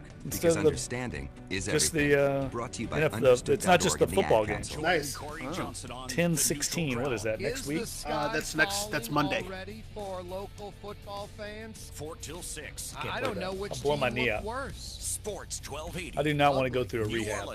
I do not want to go through a rehab. This stage of my life. Seats, cheap Halloween masks, I'm not Brett Martell. I'd like to see Kushner play basketball. Add to these large trucks and buses. What about Wobble Wobble Will? And large buses have He could probably play. He could probably play. I think he does play. How do we know that? How do y'all know that? I see it on his Twitter every now and then. Looks like he could. Oh, and Dave, let's get a pronunciation of his last name. I'm just assuming it's Minuski. Oh, okay. All right, 1 minute. All right, let me ask him. I got him on the hold. Okay, cool. Safely.gov. Non-attorney paid spokesman paid for by Fennell Law Group. Attention women who have had breast cancer surgery. Have you or a loved one experienced hair loss or baldness that lasted 6 months or more after using... It's Minuski. Minuski. Minuski, like husky. I blew it. Your legal help desk now. Not a surprise. Like Sean Payton. Many women were warned of the side effects and deprived the option to choose. See, that's why you asked. Minuski. Just as effective without the risk of baldness. Our experienced attorneys will fight. Actually, it's Smith. Yeah, it's Phil. It's just spelt like Minuski. Yes. If you or a loved one experienced... All right, 20 seconds. Lasted longer than 6 months after breast cancer surgery, call the Taxotere Legal Help Desk now. 800-800-7134. You may be entitled to compensation, and you won't pay a thing unless there's a recovery in your favor. Call now. 800-800-7134. 800-800-7134. 800-800-7134. Consult your doctor before discontinuing any medication.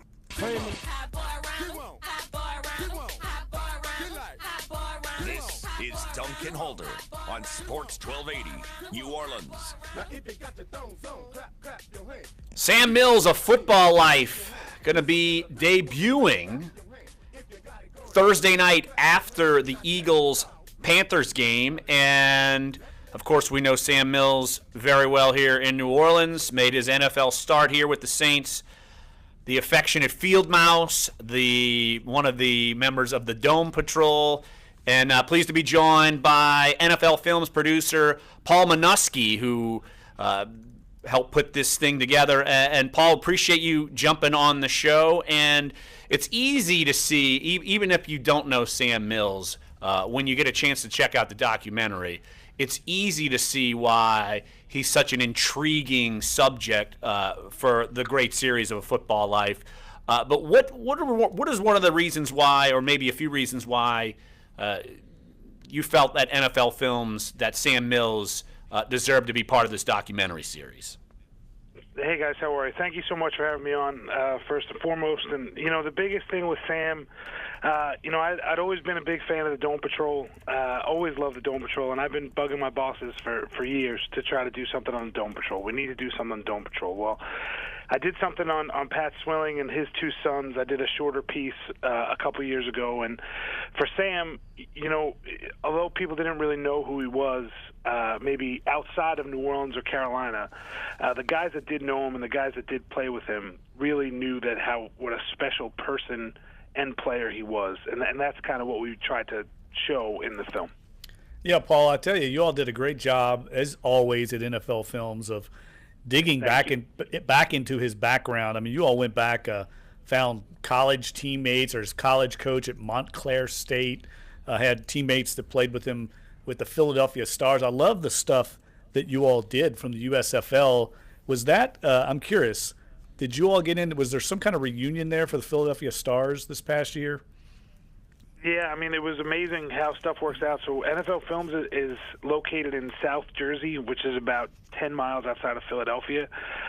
So we found out about this Stars reunion from Jim Mara. We were just doing a couple little things with Jim Mara, and we were able to go to this Stars reunion, and it was in our own backyard. And that was one of the coolest aspects of Sam's story. I mean, he was a high school substitute photography teacher.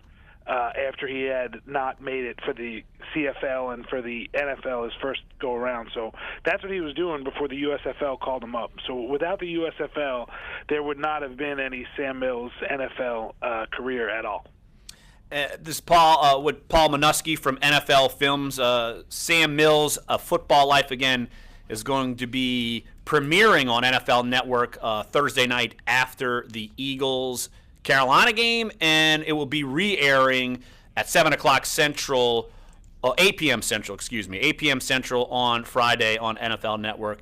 Paul, you mentioned he is a substitute photography teacher and wood shop teacher in East Orange, and that's where he had to go before he was able to get on with the Philadelphia Stars. But to me, of course, anytime you can get Jim Mora on to talk about anything, he can be entertaining. But I found it was part of the reunion spot. Someone asked him about Sam Mills, and he had some interesting things to say about him. Brought up Peyton Manning. Just kind of give a snapshot of just Mora's thoughts on how special he thought Sam Mills was.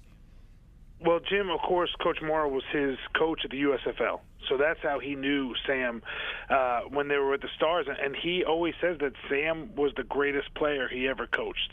And then one of my favorite parts of the film is with Mora telling the story about Sam's first training camp with the Saints. So Mora gets hired as the coach, and he brings Sam in. And, everybody's saying that Sam's too short. He's 5'9", and Bobby Hebert was telling us about how there were guys on the team that said, this is just a favor to Mora. This guy can't play. And then his first practice, and the way Mora tells the story in the film is great, but his first practice, he goes and he lays out three guys in a row, boom, boom, boom. And after that, the rest is history, and the team really fell in love with Sam Mills. Yeah, Paul, you all had some great stuff in there. First of all, I didn't realize that Sam was in camp with the Cleveland Browns and got cut, and then ended up with the Toronto Argonauts and got cut. I kept finding myself comparing Sam Mills a lot to Drew Brees, and that he's been overlooked because he wasn't the right height. Even though he was a winner at all levels, there was this stigma against short players for a long time, especially at that position. Right. And one of the things, though, I wanted to ask you about, early on in the documentary, you've got Vaughn Johnson and Ricky Jackson on the floor of the Superdome watching this montage of Sam Mills highlights. When did you all do that, and how much fun was that to have those guys there talking about their former teammate? Oh, it was amazing, and I'm glad you asked that, because originally, it was supposed to be all three of the Dome Patrol guys, and then at the last second, Pat Swilling had a family emergency, and he couldn't come. So we were bummed out about that. Pat was, and I know I was too, and I know he wanted to be a part of the film. But we did that a couple weeks ago, and really what I just wanted to do is have all three of them on the floor of the Dome. And we were able to rent out the Dome, and we had the whole Dome to ourselves, and those two guys were great. I mean, to have, city champ Ricky Jackson and to have Vaughn Johnson be able to sit on the floor of the Dome and talk about Sam and see the highlights of Sam, I mean, that was great, and really, really added to the film. Paul Minuski, NFL Films producer, joining us right here on Dunc and Holder. Again, Sam Mills, A Football Life comes out Thursday night after the Panthers and Eagles game, and then 8 p.m. Central on NFL Network on Friday night. Paul, it slipped my mind. We're going to shift gears over to Sam's career with the Panthers, and it kind of slipped my mind that their slogan, motto, it's basically keep pounding. That's the hoodat to the Saints. Keep pounding is the motto for the Panthers, and that comes directly from Sam Mills. Yeah, and that's the weird, sort of the interesting thing about Sam is that he's a Saint. Like his 9 years, he played 9 years for the Saints, and he went to Pro Bowls as a Saint, and they played in playoff games as a Saint. He's a member of the Dome Patrol. He only played for the Panthers for 3 years, but after he was done playing for the Panthers for only 3 years, they erected a statue in his honor. He has a statue out front of the Panther Stadium, and he got that before he was diagnosed with cancer, before he became a coach. So that's how much of an impact he made to that franchise. And, I heard you guys talking about Julius Peppers. So Julius Peppers played for Sam. He didn't play with Sam, right? But he played for Sam. Julius is not that old, right? Exactly. No, he's old, but he's not back that old. So he was great in the film. And Julius Peppers, because now he plays for the Panthers again, and Sam's son is actually an assistant coach on the Panthers. So Julius Peppers was kind of able to bring it full circle. And that keep pounding, I'm sure a lot of people have seen that keep pounding, and after they watch this film, they'll be able to figure out, what keep pounding is and why the Panthers use keep pounding as their slogan. NFL Films producer Paul Minuski, again, awesome job on Sam Mills of Football Life. I'm glad we were able to get a sneak peek. Shout out to Andrew Howard and for Andrew to get you on the show. Great insight, and really appreciate it. And again, it's going to come on after the Eagles-Panthers game, after Thursday Night Football, whenever that ends. And then you can catch it. You could set your DVR for sure if you want to catch it or watch it on Friday night, 8 p.m. Central on NFL Network. Paul, really appreciate the insight. Awesome job, and appreciate you jumping on the show. All right, guys, thanks for having me. Really appreciate it. You got it. That's Paul Minuski of NFL Films, and I think it's incredible that, look, you have all these superstar guys who are household names that are documented in this series. The fact that Sam Mills is documented in this series is an honor in and of itself, and just an awesome job by NFL Films. I mean, they do incredible work all the time. Yeah, they're the best. I mean, they really are. And I think when you watch this documentary, and I'm sure most Saints fans and New Orleanians will try to watch it, you'll really see it's a testament in perseverance. And there's lessons in there for non-athletes. Just stick to it. I mean, he was cut by the Browns. He didn't sign he wasn't a 5-star recruit. He had to go to Montclair State, and he kept after it because of his work ethic and his drive, his intelligence, all the things that you can max out on, whether you're a 6'4", 240-pound linebacker or you're like Sam Mills, 5'9" and 3/4, as he brings up. And there was one quote in there that stood out to me that he said, I always want to be the first person to know how bad I am and the last person to know how good I am. Did you just read my mind? Because I was about to read that quote. I'm holding up my notepad right now to read that quote, because that's the one that stuck out to me, too. Me too. I mean, I've never heard that phrase in that way. Certainly heard that kind of philosophy, but that phrase that way, and it stood out to me that if you have that drive, even once you make it to the highest level, the NFL, continue to drive. And we see it all the time, Larry, Clyde. We see it at the NFL level. It's not always 5-star recruits that make it at the NFL level, because it's guys like Drew Brees that have that chip on their shoulder. Drew Brees had no stars, zero and stars. They keep driving it in Marcus Colstons of the world. Those guys, that's what happens in the NFL. They continue to work, and they don't get satisfied. They're trying to be great. They're not just trying to make it. There's a big difference. Absolutely. So one more time, refresher. Sam Mills of Football Life. I said it probably 10 times. I want to keep reiterating because you got to see this. Sam Mills of Football Life coming up after the Eagles-Panthers game on Thursday Night Football on the NFL Network. And then you could catch it being re-aired Friday at 8 p.m. Central on NFL Network. So awesome stuff from NFL Films producer Paul Minuski. Coming up next here on this show, we will head up to New York City. James Cratch covers the Giants. We want to hear what's going on with Eli Manning, Odell Beckham, and the chaos that has become the New York Giants. So we'll talk with James Cratch of NJ.com and the New York Star Ledger coming up here next. Sports 1280, NOLA.com, and the iHeartRadio app. We're Dunc and Holder. Dip with it. Dip with it. Dip with it. Dip with it. Get low, get low, get low with it. Amazing. I'm literally holding up the paper, and I'm about to say the quote. Really? That's amazing. Literally. Crazy. I was like, I can't read that. Yeah, I'm like, that's exactly what I wrote. No, it was a great. It's like, I don't know what this is. Great comment. Another warm and humid day is on tap. Temperatures climbing into the mid to upper 80s this afternoon. And Under Maura partly saying cloudy about skies as a front crosses the Sam area. Mills. He's like, Now this hey, front I will coached bring Peyton less Manning. humidity, He's but right not up there. necessarily cooler But Sam, air. he's something, We'll still he's see something else. temperatures He was climbing saying, into the like, mid he's the 80s best each guy ever afternoon coached. through the rest Yeah, of the better work than week, Peyton but less humidity will Yeah, feel I mean, nicer. I think I have. From the Fox 8 Weather Center, Let's I'm see, meteorologist Sam Shelby Mills. Latino. Have a great day. This report is brought to you by Think It Up. Happy Wednesday from the Fox 8 Weather Center. I'm meteorologist Shelby Latino, and another warm got that and exact humid day quote in is the on thing I tap. did, 'cause Temperatures he- climbing into the mid to upper 80s 50 this greatest players, I afternoon, got Sam under Mills, number partly 6. cloudy skies as a front crosses the area. Now, this front will bring less humidity, but Dude, not the best football necessarily player I've ever cooler coached. air. He's We'll still awesome. see temperatures From a climbing coaching into the standpoint, he's everything you mid-80s look each for, and he told afternoon me all through the that. rest of Yeah, the the work exact same week, thing. but Yeah. less humidity will feel was in nicer. 2000, From the Fox 8 Weather Center, I'm meteorologist Shelby 16, Latino. so a Have a year great ago. day. Hi, I'm Nick Jonas, and I'm here to tell you Oh, about you did Think that It for Up, the a new fifth initiative tip, to yeah. activate student-powered, teacher-led learning projects. Students I and scooped teachers, NFL Network. how can you spark great learning experiences in your classrooms today? Tweet at them. Hey guys, I scooped y'all. What up? Tell me something we don't know. Don't at Our me. military service members Stay out of my mentions. volunteer Yeah. to protect us in Don't the at most me. dangerous places around the world. They step up. And when they are severely Unbelievable. ill or injured, returning to their families Yeah, is so only the tomorrow beginning we'll of their have long we road got home. Traeger Wounded Warrior Project and provides Kevin these brave men and women Skarpinski. whatever they need to Back to continue back, their fight for 10:45, independence 11:05, yeah. at no cost for life.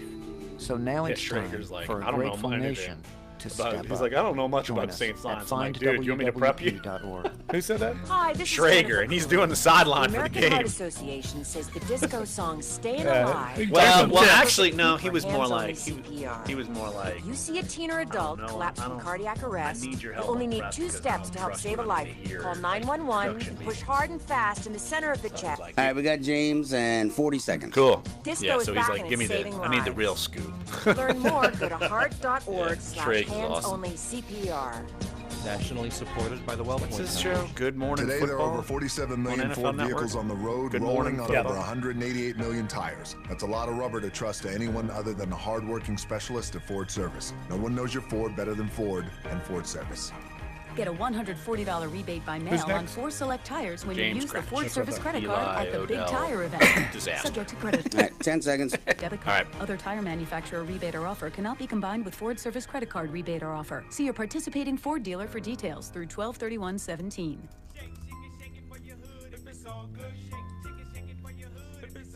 Learn what our insiders know about your home teams. Sports 1280, New Orleans. Duncan Holder back at you at our NOLA.com Times-Picayune Studios at the foot of Cash Street. Floor number 32, high atop downtown, French Quarter, all that jazz. So pleased to be joined now by James Cratch, covers the Giants for NJ.com, the Newark Star-Ledger. James, I appreciate you being flexible because Adrian Peterson wildfire came up, and you know how things go when when things change on a dime. So, hey, James, appreciate you jumping on the show. Hey guys, how are you? No, I get it. Big news down there, and we've had a lot of that stuff here with the Giants, obviously. It's been quite a month or so to start the season. Yeah, I'd say so. And, of course, our interest down here in New Orleans, Odell Beckham injured, Eli Manning under fire. Look, it's so much so where columnists are saying this should be it for the coaching staff, the GM. Eli Manning should be getting out of here. Look, I saw Deion Sanders promoting the Giants should trade Eli Manning to the Jacksonville Jaguars. Just let's start with Odell Beckham, though. Look, the injury, we all saw how gruesome it is. And obviously, it's not just him, a decimated wide receiver core, but how does this affect Odell going forward? Because we know that this is the final year of his contract. Yeah, it's really interesting. Obviously, this is the 4th year of his deal. He did pick up the 5th-year option, so he's got that in the books for next year. It's guaranteed for injury, so he's good there. But, it's a really kind of touch-and-go situation. We did this during OTAs when he didn't show up, and he said he wanted to be the highest-paid player in the NFL. The Giants basically said, hey, we love Odell. We want to give him all this money, but we're not going to do it yet. He did what they wanted him to do. He showed up. He played football. He assumed the injury list.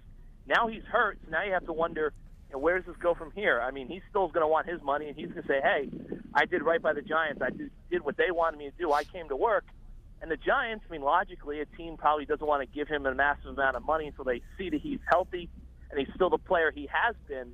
But at the same time, they've kind of backed themselves into a corner. They gave away so much leverage by speaking with so much praise about him. This is saying he doesn't have anything to prove to us, even though he's had all the maturity issues. We'll give him the world. So I'm intrigued to see where this goes from here. Odell said when he came to mandatory minicamp that he doesn't think holdouts work, but I'm intrigued to see if they won't give him his extension this offseason going into the offseason program, whether he'll change his mind on that. James, Eli Manning, of course, under fire there. The natural inclination when things go bad for a quarterback at his stage of his career is, hey, let's blow it up and move on from Eli Manning. What has been his reaction to the slow start? And I noticed your story on NJ.com mentioned that he's very rooted up there in the New York market, and that people are trying to put 2 and 2 together with him in Jacksonville because of Tom Coughlin. But it sounds like, at least the early indications are, that seems far-fetched. It's very far-fetched. I mean, Eli has a no-trade clause, so you can start there. And, yeah, he is rooted here. I mean, his wife and his daughters, they have a house about 25 miles from the stadium. They just bought a house in the Hamptons for the summer, so he wants to be here. I don't think the Giants would ever consider trading him. I know that that Tom's in Jacksonville, you can draw 2 and 2 together, but look, none of us really know Eli terribly well. He's a pretty guarded guy, but I just don't feel he's wired that way, that he would think it'd be worth it at age 36 to go to Jacksonville or anywhere else and kind of kick around for another year or two. He's a Giant. He's part of this franchise. He won 2 Super Bowls. I don't think the Giants would ever imagine trading him or consider it. I don't think he would ever consider allowing them to trade him. So I think he's going to be the quarterback here until he's done. I think he'll retire a Giant. Now the question is, is that a year from now, 2 years from now? He's got 2 years left on his deal. How does that work? But I just think the idea of trading Eli Manning is a little bit far-fetched, and it's not going to happen. James Cratch, NJ.com, and the Newark Star-Ledger join us right here on Dunc and Holder. James, you look at what Eli's got to deal with now. Brandon Marshall, out. Odell Beckham, out. They have no running game. Their offensive line is a mess. How is Eli going to even attempt to get this thing going? I mean, how much do you feel like this is already going to become a lost season for him and the Giants? Yeah, I mean, the one thing is, look, this is definitely a decimated wide receiver core, but I think there's a chance that if they get Sterling Shepard back healthy, we don't know when that's going to happen. I think there's a chance they can sort of work with it. Travis Rudolph, who they promoted from the practice squad, he's a guy who had a really strong preseason. Fans here flipped out when he didn't make the official 53. Tavares King is a guy, journeyman, but, he caught a touchdown pass in the playoff game last year. He's had some moments. Evan Ingram, the first-round pick, you brought in. You like him. So if they can get Shepard back and healthy, keep him on the field. Roger Lewis is another guy who basically, I guess, is the number one receiver now by default. He's an undrafted guy out of Bowling Green. I think there's a chance they can sort of cobble something together, but you're right. It's going to be incredibly difficult, especially when you have no running game and you have a horrible offensive line. I think a lot of people, myself included, are wondering, can Eli's streak, his Iron Man streak, survive the next 11 games? Remains to be seen, but, Eli, he's always managed to pick himself up and get out there the next week. So, this could be his most impressive ability to stay on the field if he gets through this thing. But I do think that if they can somehow get that receiving core going and healthy, they have a chance to be competitive. Look, they're not going to win a lot of games, but they can at least have a representative, effort. They don't have to embarrass themselves. Yeah, James, the one thing that I think has puzzled longtime NFL observers, people that have covered the league for a while, I mean, the Giants have always been kind of one of the blue blood organizations. Everybody looks at them, this paragon of stability, great ownership. They know what they're doing in New York, but yet everybody knew they needed to address the offensive line going into this season. They didn't really do much, and it's playing out and we all know, I mean, you win games up front. As good as Eli Manning can be, as good as that receiving core was before it got decimated, you can only do so much if the guys up front aren't blocking. Did it puzzle you all as much as it did us from afar that they didn't address that? Because it seems like that's haunted them for a few years now. Oh, definitely. I mean, I think people, we've been kind of saying this for years now. I mean, ever since I've been on the beat, it totally blew our mind. And I think the biggest issue they're going to have is they got 2 more games after this, the bye week. The Rams are going to come here, in a couple of weeks. Andrew Whitworth, who the Giants, all indications are they didn't even make an effort to sign him, has been maybe the best free agent acquisition in the NFL. I mean, he kind of revitalized that offense, make Jared Goff look good. Everyone in this city, this region, but Jerry Reese seemed to realize Eric Flowers is not the answer at left tackle, and that Bobby Hart is probably not the answer at right tackle. And for whatever reason, they inexplicably did not address that. And I don't think it's a money issue. They could have been creative. They could have gotten enough cap space to sign a guy like Whitworth. They could have traded up for Garrett Bowles. They could have done any number of things. They didn't do any of them. Here they are at 0-5. And look, it's going to get worse because Justin Pugh and Wes Richburg, they're only 2 solid, consistent linemen. They're both free agents next year. You guys saw the money that got thrown around in free agency, the Saints included. It's going to be hard to re-sign one of those guys, much less both. So this is just getting worse and worse. And for whatever reason, Jerry Reese just refused to address it. And I'll be honest with you, I think there's a chance he might pay with his job come January. James, one more, and we'll let you go. Giants finished top 5. Top 5 pick in the NFL draft. They take a quarterback there? I think there's a very strong chance. I think the way if Giants get a top 5 pick, and look, they might get a top 3 pick, the way this is going, top 1 even. You take a quarterback, yes or no? They do have Davis Webb here. I think that also depends on who the GM and the coach are. I tend to think McAdoo will stay. He's only been here 2 years. Reese less sure, but they have kept him before when people thought he was going to get fired. But I think you definitely consider taking a quarterback. And if you think Darnold or Rosen or Rudolph are the guy, I think you got to take him. I mean, the Giants have only had a top 5 pick 12 times in franchise history. This doesn't happen often, and you got to seize in the moment if you're there. James Cratch, NJ.com, also the New York Star Ledger, our sister publications and websites of NOLA.com and the Times-Picayune. Hey, James, appreciate the time, and again, appreciate you being flexible and jumping on a day later than I anticipated. Thanks, buddy. No problem, guys. Talk to you later. All right, you got it. James Cratch covers the Giants, and that's amazing that how few times they've actually Only been 12. a top 5 pick. Yeah, exactly. And they were one of the original franchises, of course. So it speaks to their, the fact they've had sustained success. And when you talk to Sean Payton, that's something that he's wanted to instill here. They haven't been able to accomplish it, but he talks about being good every year. And the Giants have been that way for a long time. But, man, Jerry Reese, I think he's right. His failure to address the offensive line, I think ultimately is going to cost him his job. And you look at the Odell Beckham situation in of itself. Look, he does have the option, and of course they're going to play that out. But still, the injury plays a part, so he's not going to be getting some contract extension right afterwards, which we've seen in the past. Look, Cam Jordan got an extension off of before he ever had to play a 5th year. Now, Mark Ingram wasn't even given a 5th year when they had the chance. They played it out, and he still got a contract. But still, it's and we're seeing it right now. Look, Kenny Vaccaro with the Saints got a 5th year, didn't get an extension, so they're probably going to let Beckham play it out. And But they could franchise him, right? Well, they could, sure. I mean, see how it plays out. But look, there'd be a long list of teams that would want Odell Beckham Jr. I mean, he is a dynamic playmaker. Those guys are rare, and I would be surprised if New York would let him leave, even though he does have some off-field things you have to deal with him. Well, on field, when he's celebrating like he's peeing on a fire hydrant like a dog, and then all the other nonsense. Well. No, the ownership, the Mara's family was not. No, I mean the Mara family in the NFL, in circles in the NFL, they're so highly regarded. They are one of the bastions, I think, or paragons of NFL stability and ownership and doing things the right way. And that did not go over well. And Eli Manning even called out Odell Beckham Jr., as he's done a number of times during his tenure. I mean, he was responsible for one of the guys responsible for getting him drafted.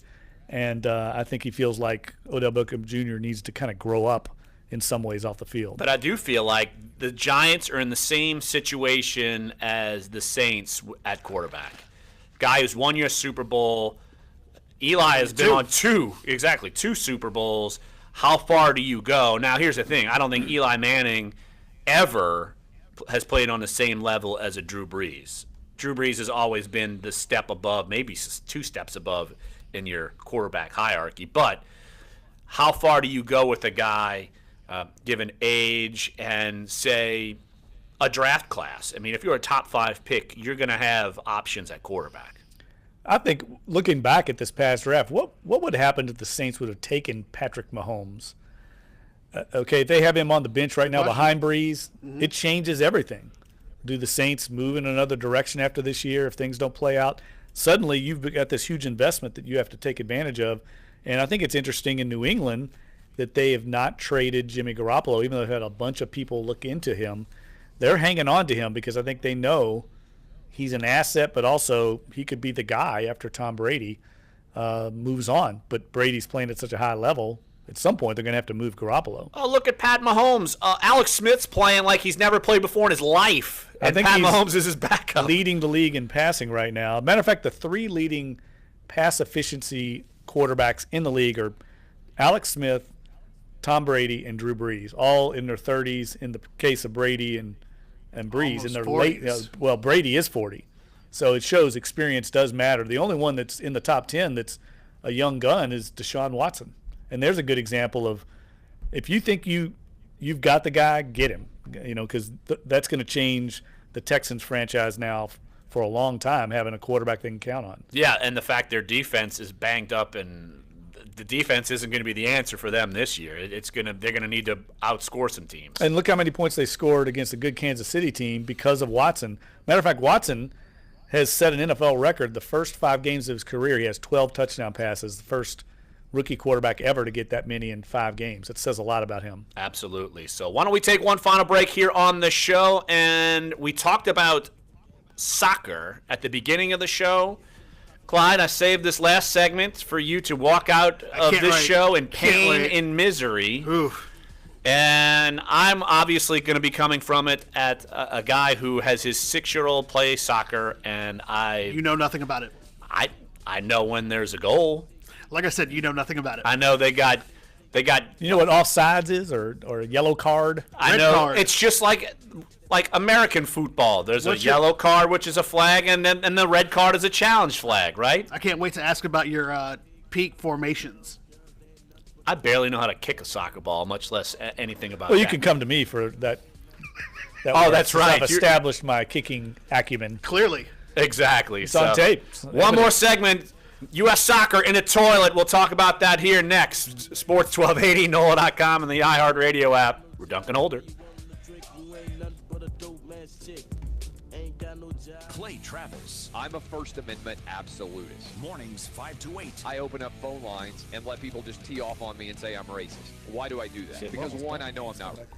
So what's the name of this next segment? Clyde chases away the audience? Yeah, and I want to make sure that when we come back, you give us the funeral music. Well, we could talk about Star Wars. Star Wars rules. Star Wars. All the nerds lined up. Movie, your favorite artist. Dave, are you one of those? Are you getting costume? Jeffrey, there was a time I used to like you. Now go back to England. Go back to England. SOB. Go back to where you came from. Go back to England. I love how we can talk about different topics and then we can just all get angry at each other. Star Wars, soccer. Dave goes as a stormtrooper every year. Explain this to me, Dave. Why does Chewbacca? Okay, why was Chewbacca living on planet Endor? Isn't that the name of the planet? No. With the Ewoks, with a bunch of little Ewoks, this big Wookiee. He wasn't living there, dude. Oh, I thought he was. In the middle of a battle. Yeah, it was in the middle of one of the for truth and justice and the galactic way. Yeah. We can't say American way. That was weird. He wasn't. I thought he was living with the Ewoks. No, he was not living with the Ewoks. No, that was his side piece. Lived there. I love that beat of silence. Show just like, huh? People coming in that are upset about Never made any sense to me what a Wookiee would, an 8-foot-tall Wookiee would be with all these little Ewoks. What? He liked midget chicks. Ooh, so much wrong with this. So much wrong with this. Oh boy. The YouTube audience is getting a little insight into our psychosis, our off-air banter. Man, I had a guy call my show one time after, right as we ended the show, and the guy's like, "Do you guys even like each other?" Because me and my co-host were always fighting. They're like, "Do you even like each other?" We're like, "Yeah." You're arguing about like Klingons and exactly. Comes to blows, man. Z.org/walk. And the next day, November 12th, the New Orleans Kidney Walk will be held in Audubon Park. Klingons and Egan. .org. Wow. And what? Negan, I mean, not Egan. Negan. That's The Walking Dead. Now we're talking zombies. That's a different world. See? Just 10 seconds. Just mesh them. Us, especially during a natural disaster. If you're forced to evacuate your home, do not leave your animals behind. Visit helpinganimals.com.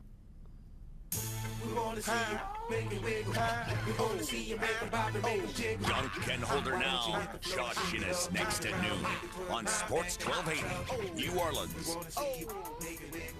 What a wobble Wednesday here. That's the way to end it, too. That's one of my favorites. On Dunc and Holder. Just a little preview of our Thursday show. Got 2 great guests already lined up. I'm sure we'll add 1, maybe 2 more as we go along this week. So much going on. We're going to have Kevin Skarbinski, AL.com sports columnist. He will join us to talk Auburn LSU. We haven't talked a second about that today. We will talk plenty more about that the next couple of days. But Kevin Skarbinski is going to join us. And then Peter Schrager. You could see him on NFL Network's Good Morning Football. And he will be doing the sideline reporting for Fox for the Saints-Lions game. He's going to be joining us tomorrow to talk about that as well. So another great show coming up tomorrow. So, Clyde. So, Larry. I don't want to hear about peak formations. I don't want to hear about the flying V. That's not. I don't want to hear about the Statue of Liberty. I don't want to hear about boxing one. I don't want to hear about shifts like in baseball. I want to hear me, a guy who watches soccer every 4 years. Okay. What should I watch the World Cup for now that U.S. soccer is completely in the toilet? Okay. Well, I try to absolutely encapsulate what you're trying to say in 4 minutes. I think the idea isn't so much about why you should watch the World Cup. Number one, you should watch the World Cup because you will be watching the 32 best soccer teams in the world. Now, granted, Arsenal's not better than first of all, Arsenal is a Nigeria. Club team. First of all, Arsenal is a club team. We're talking about national teams here, so you're already really trying to. We're off to a bad start. We're off to a bad start. You're really trying to submarine this, aren't you? Yes. It's like comparing. Admittedly, that's yes. like comparing the Lakers to the U.S. Basketball the dream team in the Olympics. Yeah, which one's better? Well, seeing as how some Lakers are on the dream team, I think the dream team would be a little bit better. So I think the thing that we have to talk about here specifically isn't so much the idea of why you shouldn't watch the World Cup. You should still watch the World Cup for the exact same reasons that we watch the Super Bowl and our teams aren't in it. For the same reason we watch March Madness, we have no rooting interest. There is still drama, and there is still a very emotional connection. If you would have seen, obviously last night, to the detriment of the United States men's national team, if you would have seen the absolute pandemonium and jubilance of countries like Egypt. Egypt hasn't been in the World Cup since before the 90s as well. Panama, Honduras. The scenes of these announcers crying on the broadcast because they've made the World Cup and they had no shot of making the World Cup. That's why you watch the World Cup. And that's the thing I think that we're missing and that we will be missing outside of just the fantastic jingoism that we get every 4 years for the World Cup, that we get for the Olympics and these things like this.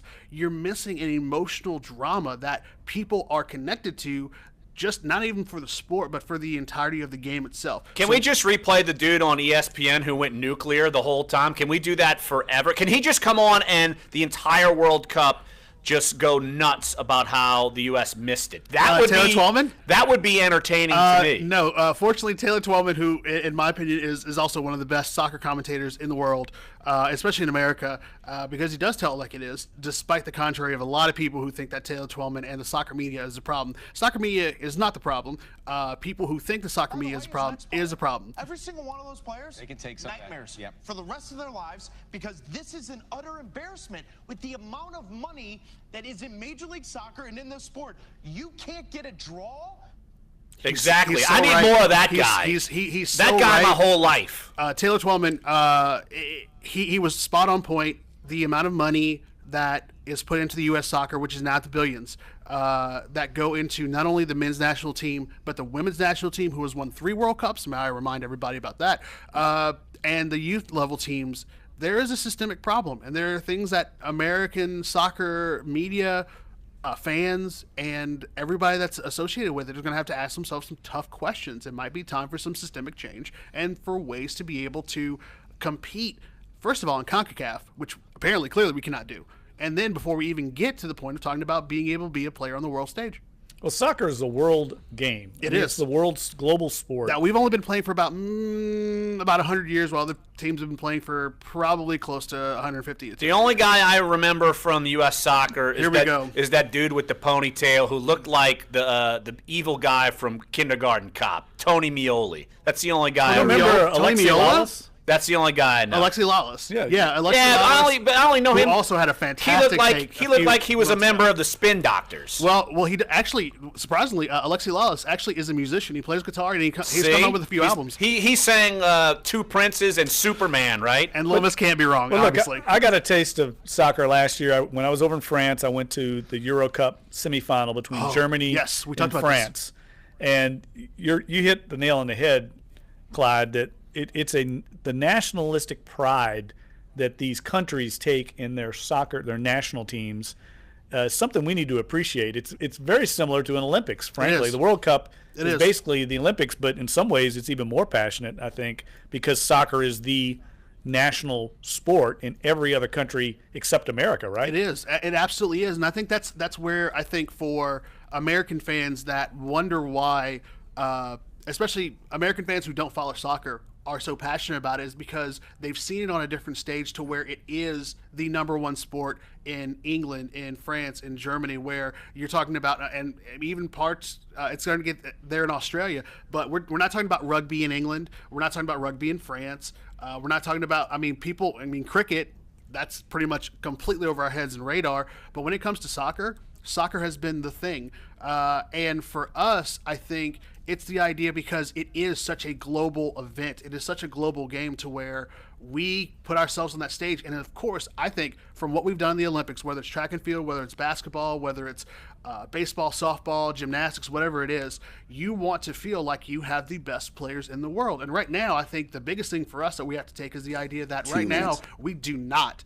And we don't know where to start. We have a very prized piece in Christian Pulisic, who right now I would say is the centerpiece of the United States men's national team going forward. And how do you build around that? And then how do we get to that point of where we're talking about we have a player in America who is talked about in the likes of Cristiano Ronaldo, Lionel Messi, Paul Pogba, Romelu Lukaku, all these guys that are on these huge stages, and then it kind of branches out again to talk about MLS and youth systems and things like that, and how we find a way to be able to say in a country of 325 million people, we can find the 11 best people to put on a soccer field against someone else's. I liken it to men's tennis right now in the United States. Yes. There is no major draw, and it's the same thing in soccer. Back when tennis was huge in the United States, you had Pete Sampras, Andre Agassi, Michael Chang, Jim Courier. I can go on and on. Now, the best player in American tennis is like 20th in the world, and there's the interest is, unless you're a tennis enthusiast, the interest goes down. Same thing with the World Cup. What do you think the day was like today in Trinidad and Tobago? I'm sure it was a national holiday. Yeah, I'm sure it was incredible. The newspapers were blaring headlines. So you have to think about it from that world perspective. And to answer your question, Larry, the biggest reason why you should watch the World Cup is that you should watch 32 nations and how they play soccer and try to figure out how we can do that. Well, I can't find an excuse to go to a bar now in the middle of the day. Yeah, you can. I can. No, because I'm US isn't playing. I'm rooting for England. I don't care what you say. 30 seconds. Well, I'm rooting for me, and I win every time whenever I do something. Well, we go to a bar whether it's a soccer game or not. Right. I'll watch badminton at a bar. Hey. 20. Want to thank Paul Minuski from NFL Films, Josh Katzenstein, James Cratch, and Kent Summers again. Sports1280.com, NOLA.com, YouTube, iTunes, SoundCloud page. Great show today. Great ones coming tomorrow. Appreciate everyone joining us here tomorrow. Duncan Holder. This is Joey Logano, driver of NASCAR. Good show, guys. All right, ladies. All right. See y'all tomorrow. Thanks, Dave. Appreciate it, buddy. Air. Later. Right, air. I can't find It makes a Trinidad huge and Tobago difference to on your the tires. museum. Properly inflated tires. I like going gas finding mileage, the promote front safety, pages. The only and thing I help know, tires last Otto longer. Bolden's from Trinidad. So be tire smart Yeah. and do your Otto part. Bolden, of Check course. tire pressures once a Actually month know that and guy. before every long journey. Visit Almost btiresmart.org. But you know what's crazy about that game is that they actually they don't normally Trinidad and Tobago. They don't Have you normally ever play heard their those games in commercials Corva. offering an easy way At out that of stadium, debt? they usually play It in could Port be of for a Spain. debt That's why they settlement played it in company. a weirdo Are they stadium, asking right? for What happened? huge upfront So- Because, I mean, there was payments nobody before there. money goes Right, to there was nobody reducing there. your There was debt? going to be nobody Are to they get there, telling you to namely stop because paying your credit card bills and collecting money where they instead? play their normal national Fortunately, team matches there in is Port a of Spain difference. in the larger Call the stadium. National But Foundation the for Trinidad and Credit Tobago Counseling Football today at Association said that they didn't want to play it there for the 800-388-2227 for the or reasons visit of it costs too much debtadvice.org. money. That's It's a lot cheaper to play at Otto This has been a Bolden public service Stadium, message so from they the wouldn't have to pay for as many cops and much security, and it would cost them less money, knowing full well they Listen had on no the dog free in the fight. iHeartRadio app. Search Sports 1280. Weird weird scene, like watching the video.